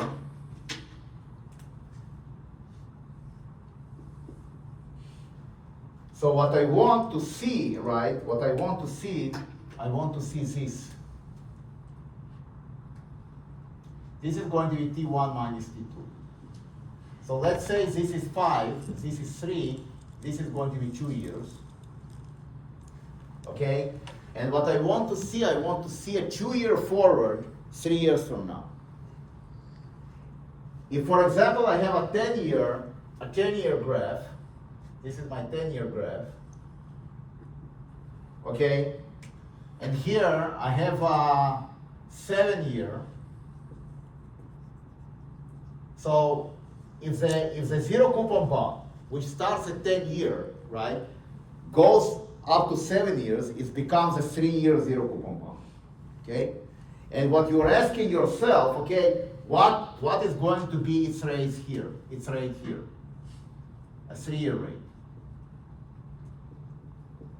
So that's, you are going to call it F73. A 3-year rate, 7 year from now, a forward rate. These are all forward rates. Okay? Now, why they're important? Of course, they're important for swaps, and we will see why in a moment, in next Thursday. But why is that important in general? Okay? So, I don't know, how many of you here are undergrads in Yukon, in stores? You, right, you. I did. You did, right, me, right? So you remember, I don't know if you took a course in corporate finance, right? You didn't, okay, so you're lucky. Okay, so in corporate finance, they want to actually plan ahead, okay? And when they plan ahead, they want, for example, they kind of see their projection of, let's say, of their customers, okay? And they say, okay, we want to build another factory. But when you build a factory, right, you don't build it today. You build it, let's say, 3 years from now, and it takes you 1 year to build the factory. So you need to actually take a loan 2 years from now. Usually those companies do not fund it from their own pockets. They actually take loans, right? But they don't take loans now if they have a factory that they need to build 2 years from now. They start building 2 years from now. So then they actually say, okay, can we actually determine the rate, the implied rate in which we are going to have the factory built, right? And that's where the forward rates are coming in. So in that case, for example, if they want to have a 2 year and it will take 1 year to build a factory, they need to take 1 year loan, right? So it's going to be a forward rate of 2:1. Lady Boss looks doesn't believe. You really think that these companies actually fund all these big projects from their own pocket? Look at what happens now with AI. Look what happens with AI. How do Oracle and all these big companies, how do they fund this massive build of data centers in AI? They're not actually doing it from their own pockets. They're doing it using the debt market, using bonds. Okay? So when you have something like that, when you have these big projects, none of these companies will actually build it from their own pocket, even though they might actually have the money. So Microsoft is so freaking rich and Oracle is so freaking rich, they don't need actually to go to the debt markets. But they don't want to actually, pay a lot of taxes. That's why they do it. Okay? So they have a 7 year, a 3 year rate, okay, or they have F2:1, so it means that it takes them 1 year, let's say, to build the factory, but they want the factory only 3 years from now because that's their projections of clients and the operation expansion, right? So they want to take the loan, not now, 2 years from now, and then they kind of say, okay, what is going to be the implied rate of the loan, okay? So these forward rates are pretty important. They're also important when you actually trade fixed income instrument, short-term fixed income instrument, as we will see in a moment. Okay? So then, how do you calculate this? Well, if you have a 10-year zero coupon bond, okay, on the one hand, the value of this 10-year zero coupon bond is going to be e to the minus y10 times 10. The y10 is a 10-year rate. Okay? On the other hand, you have a 7-year rate and and this bond and this zero coupon bond after 7 years will become a 3-year rate. A 3-year zero coupon bond, right? So you can say, okay, here I'm going to have a 3-year zero coupon bond which I'm going to discount back. What is going to be the value of the 3-year zero coupon bond here? It is going to be exactly e to the minus y73 times 3. It's going to be your implied rate 7 years from now, 3-year implied rate 7 years from now, right? And you take the exponential. And now you want to multiply it by the 7-year discount factor, so you are going to have this. And it must be equal to this. Because you can't have, right, you cannot have two different values. The value of a 10-year zero coupon bond, no matter how you calculate it, must be equal to whatever you have now. So you have an equation here for this. You take the logarithm, you get minus y73 times 3 minus y7 times 7 equals to minus y10 times 10. So now you take this to the other side, you take this here, you get y10 times 10 minus y7 times 7 equals to y73 times 3 So here you get that y7 equals to y10 times 10 minus y7 times 7 divided by 3.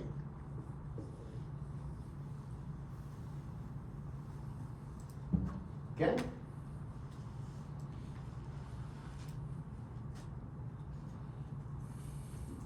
Right? So that's going to be my 3 array 7 years from now.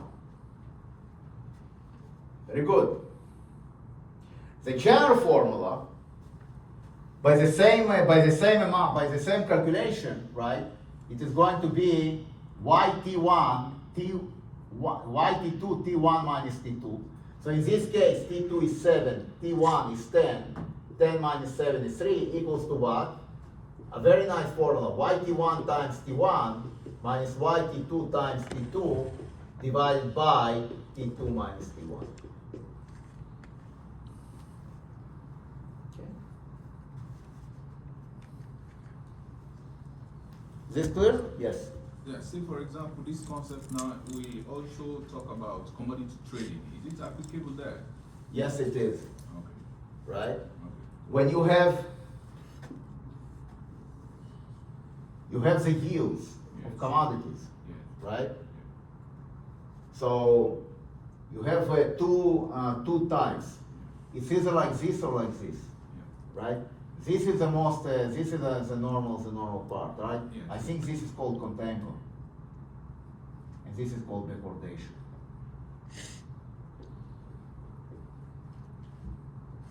But it's the same concept as here. Okay.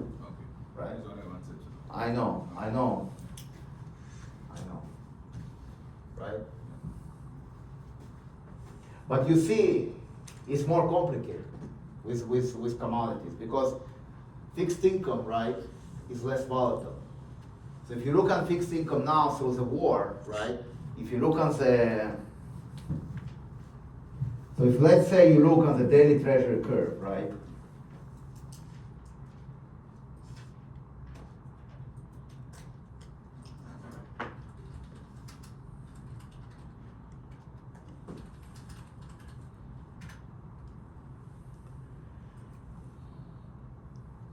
so if you go to 2026,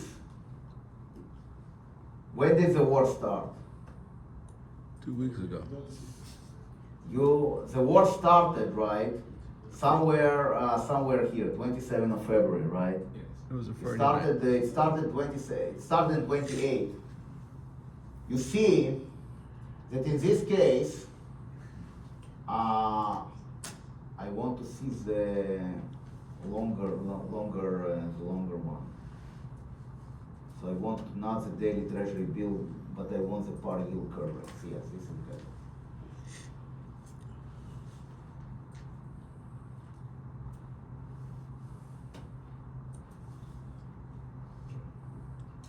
Okay, so let's look on the 27th of February. So 27th of February, the 10-year was 402, 397, right? Now the 10-year is going to be 427. So it went up by 20 basis points. You multiply, let's say 30 basis points. You multiply 30 basis points by the duration of 7 years, right? What is the performance that you have for the bond? For the 10-year bond? Oh, you don't see it. Okay, let me put it down.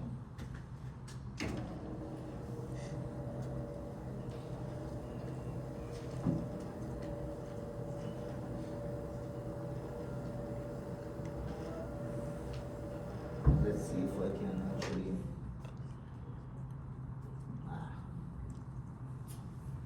Now, I don't have it. I hate it.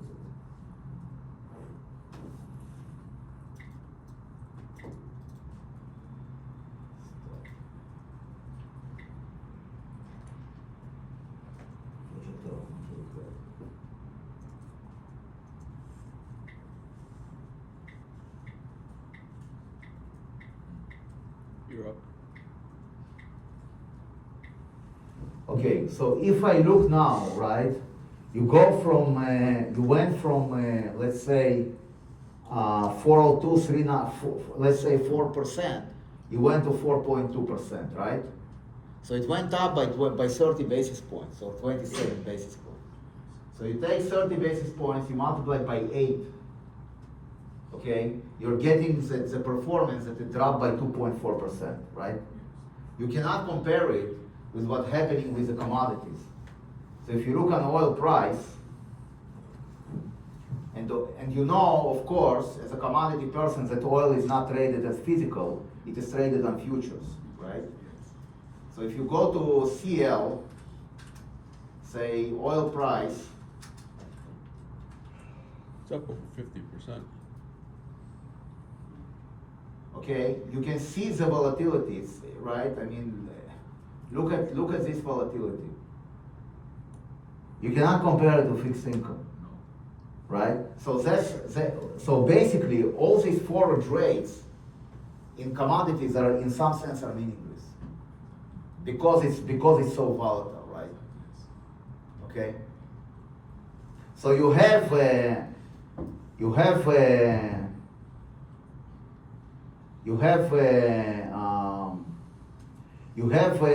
convenience yield. I mean, you have a lot of stuff there, right? But in some sense, you can't observe it. So it's a totally different ballgame.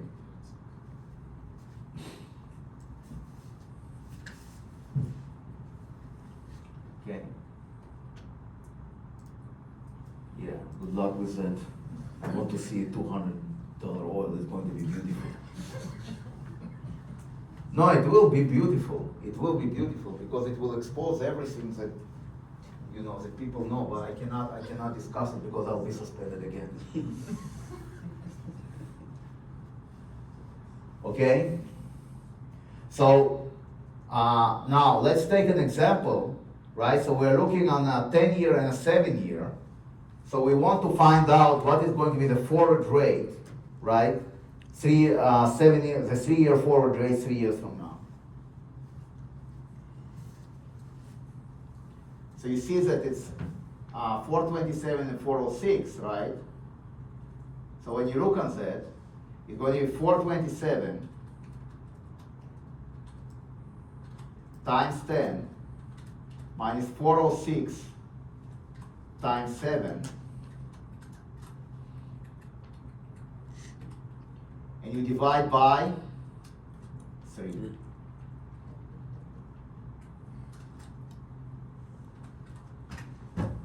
$476. So you can actually make bets. When you actually do trading on forward rates, you're actually looking on basically on the difference between a 7-year and a 10-year, by how much the 10-year and 7-year will move relative to each other. Okay? You can actually make bets on forward rates. I mean, people are actually trading forward rates. They're actually being traded in the market. So you think, for example, that 476 is too high, right? And you think that, in 7 years we're going to have, let's say, a dip in interest rates, right? You can actually bet on that. You can hedge, yeah. I mean, this is awfully high. I don't believe that, for example, I don't believe that 7 years from now, a 3-year rate will be 5%. It really looks too high. Okay? So it will probably tighten. Well, the summer oil futures are backed out to $70. Huh? The summer oil futures are backed out to $70 a barrel. Absolutely. Because I don't believe that this thing will last for too long. It's a longer term, not the shorter term, right? The longer term futures are probably 70, 60. Yeah, so by the summer they say it's down to $70 a barrel. 70. Maybe even less, I don't know. It depends, right? If the infrastructure there in this Middle East will be destroyed, I don't think, I don't think it will take them, too short of a time to recover it. It's gonna be around that, because the infrastructure is being destroyed. I know. Yeah, so it's I gonna know. take time to reconstruct. But if infrastructure destroyed for them, it's good for your country.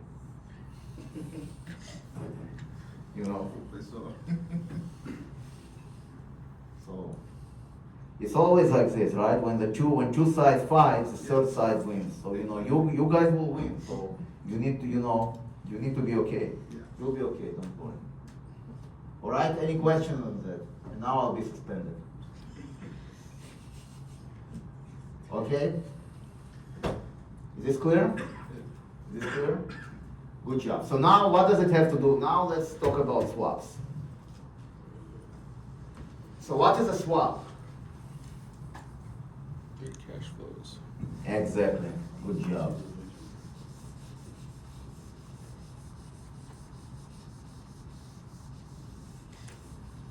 So it's a following instrument. So you have two parties.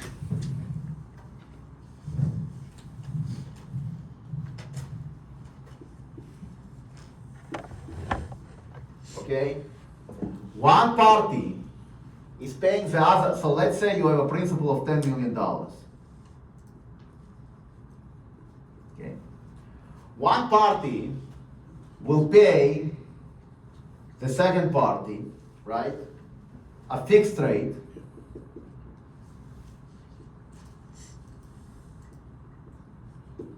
Okay? And the other party will pay this guy a floating rate.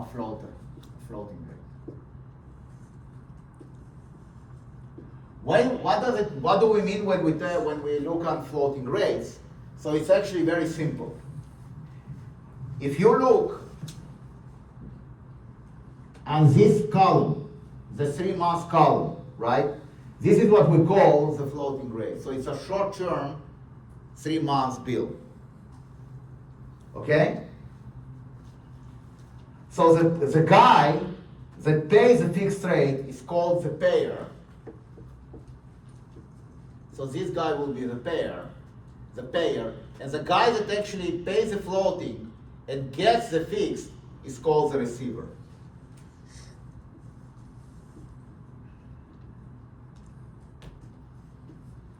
Okay.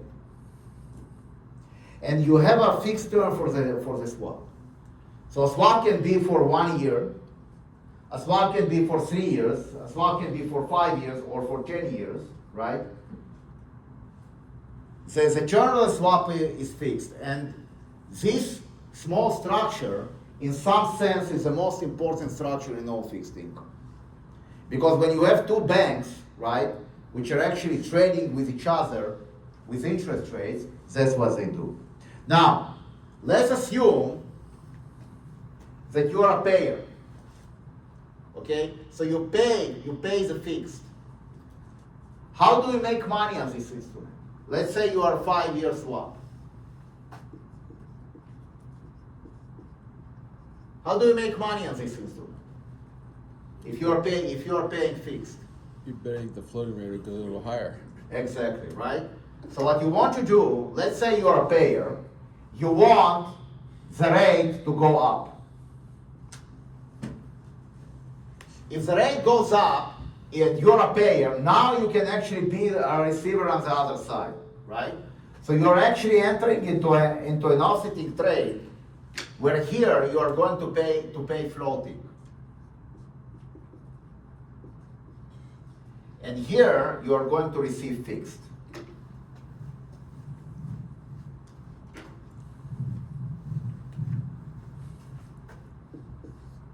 You're going to receive fixed.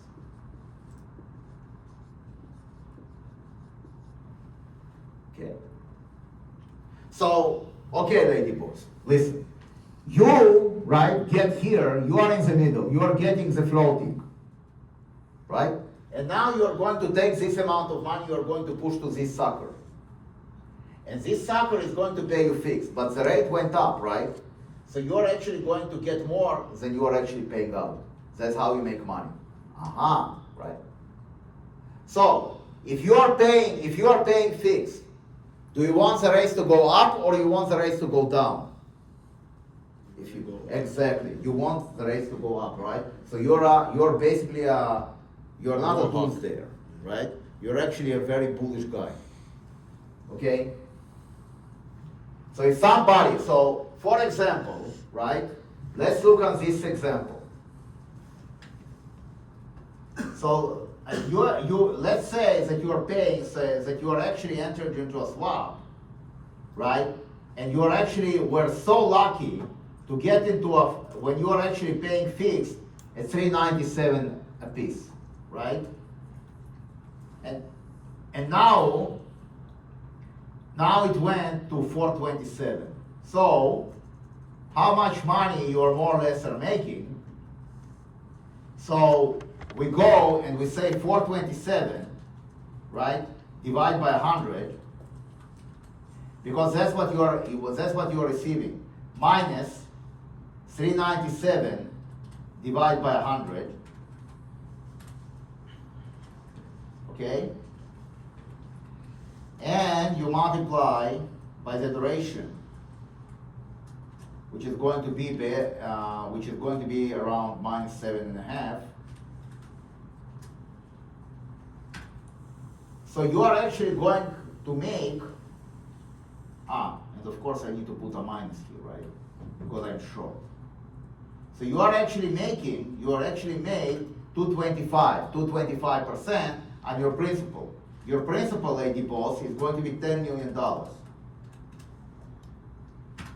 So you made 225,000 from this combination, right? So I will explain why you can just multiply by the duration next lecture, right? I will explain why sound the duration actually makes an appearance here, right?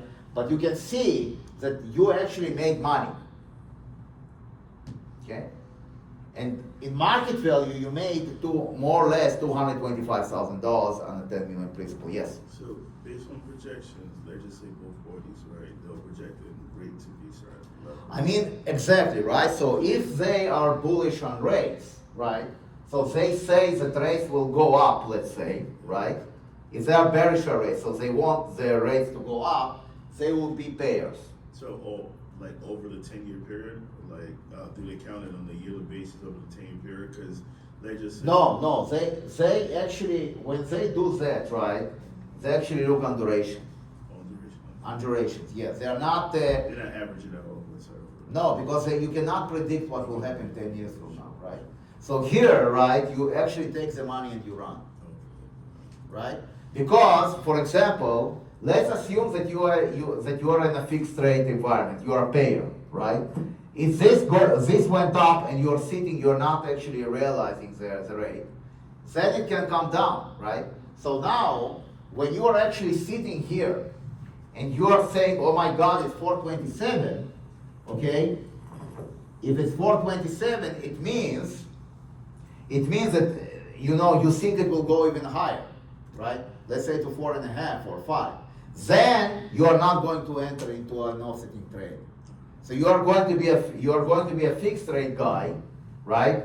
And you're going to wait. Okay? Yes. This clear? Now, what happens if you are bullish on rates? If you think that the rates are going to go down, how do you make money on that? A receiver, exactly. Right? So it's exactly the opposite trade. So you're paying fixed, you're paying floating.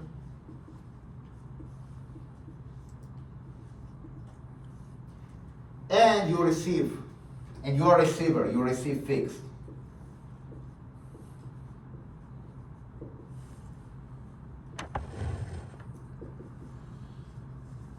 And now rates went down. Rates went down. They came down. Okay? How do you, as a receiver, how will you take advantage of that, right? Then you are going to be in an offsetting trade and you are going to be a payer. So you are going to get into an offsetting trade where you are going to pay the fixed. And the floating leg is going to be canceled. Why? Because you get the floating here and you push it immediately to the other guy. So you see that in both cases, okay, if you are a receiver, you want to actually the rates to go down, so you're bullish on rates. And if you're a payer, you want the rates to go up, so you're actually bearish on rates. Okay? Is this clear?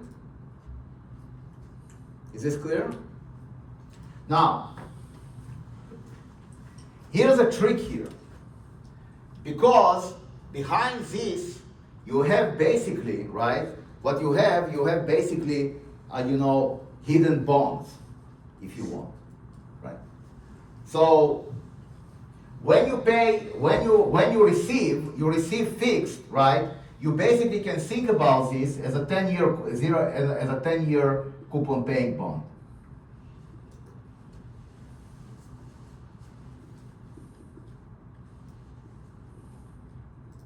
So maybe we will do it in R. And that's gonna be where duration comes in. So let's say that you are paying fixed, right? Every half a year. You receive fixed every half a year, and you're 10 million, and your fixed is, let's say, 4%. So how the payments is going to look like? Pay receive is going to be what? It is going to be your 10 million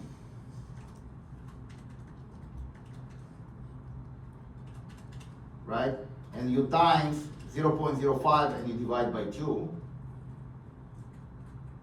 And you want it to be for 5 years. So let's say, what is the rate now for a 5-year bond? A 5-year bond is 388, right? So it's 388 divided by 2.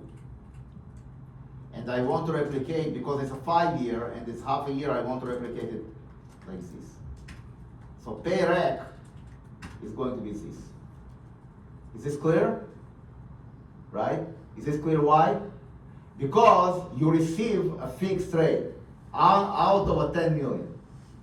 Right? So this is going to be this. Now, at the end, right, you want to actually, quote unquote, get the principal.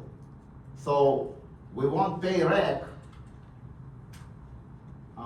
let's say 1, 2, it's 10, right? 10 to go to pay rec 10 plus your $10 million. Okay? Something like that. Now, what about the fixed? What about the floater?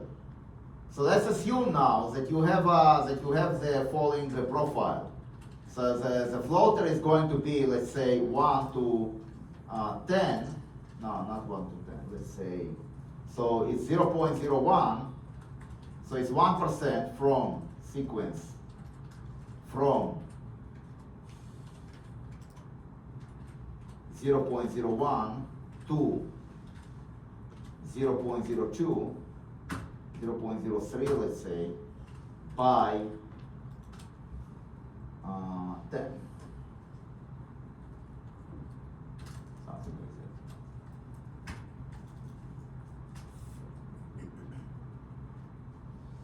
Oh, not by 10, of course, by 0.000.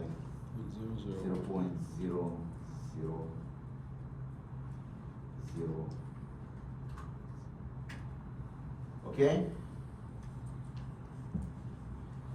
I want 10 to maybe 0.02. Let's see. Maybe this is better. Oh. So the first payment, right, is going to be 0.01. The second payment, the second year is 0.012. The third is 0.014, etc., etc., etc.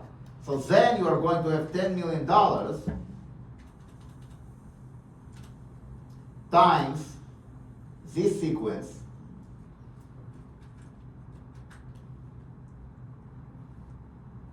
Okay, now you want to divide by, no, it's $10 million, not $100 million, $10 million. So it's 1, and you want to divide by 2, probably. Right? So now it's 2. Now I want another 0 here. Something like So you have, every half a year you get 50, 60, 70. Now what happens at the end? At the end, you want to actually get your Principal. principal, pay floater, right? So you want to get your principal, so you get, let's say, how many payments you have here. Okay, let's assume that you have 10 payments. So you have you want to have principal floater 11, plus your 10 million. But now your less payment.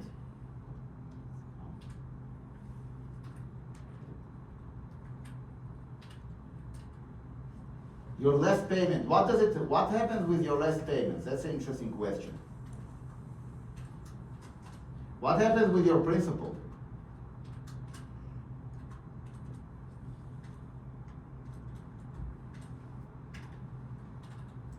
What happens with your principal? Your principal actually is getting canceled. Your principal is getting canceled. You're paying one to get. Exactly. You pay one and you immediately get it back. So you're not paying your principal at all. Is this clear?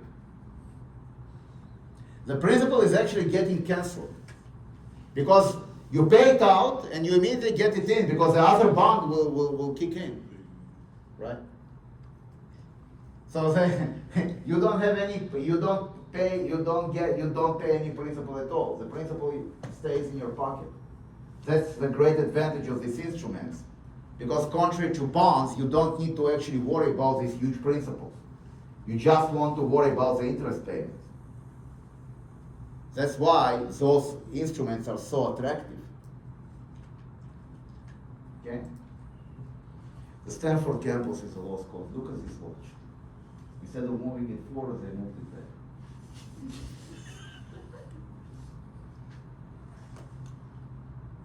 It's a lost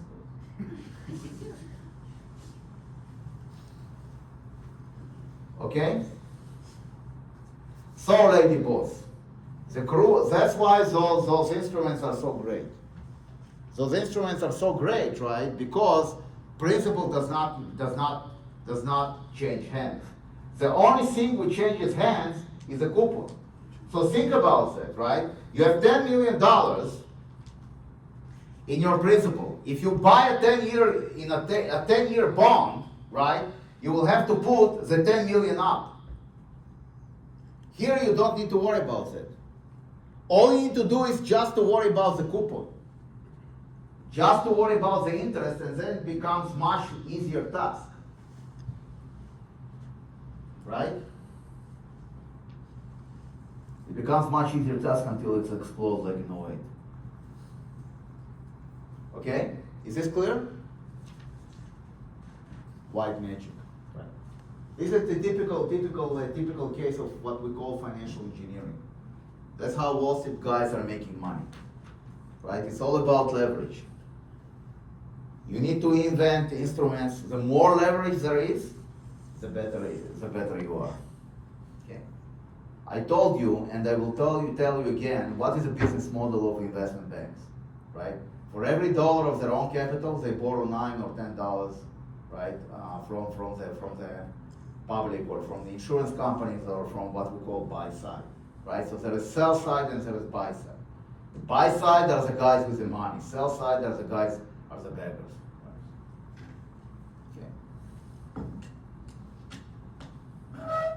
So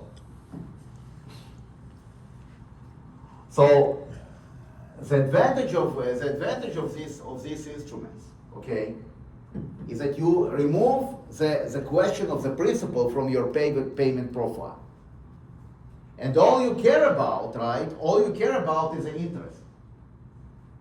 All you care about is the interest. That's all you care about. Okay. All right, so I think you had enough for me for today, and I know that tomorrow you have a test, so you're probably eager to go and sleep over it. So we will finish we'll finish on this positive note, but we're going to do 2 weeks from, well, tomorrow we are meeting again, but we're going to do 2 weeks from now, we're going to actually look on how swaps are calculated, right? And then after we'll do swaps, we'll do options and swaps, so we'll have a lot of fun. All right, so I'll see you tomorrow at this room at 6:30. Unless you want to, I mean, I don't want you guys to take your test online because it's a scam, you know? But maybe the next test we will do online. We will see. Because I know, look, I know that it's not, that it's kind of not convenient, so. I'll see you around, guys. So I'll try to actually put the recording tonight or tomorrow morning. This is the first part.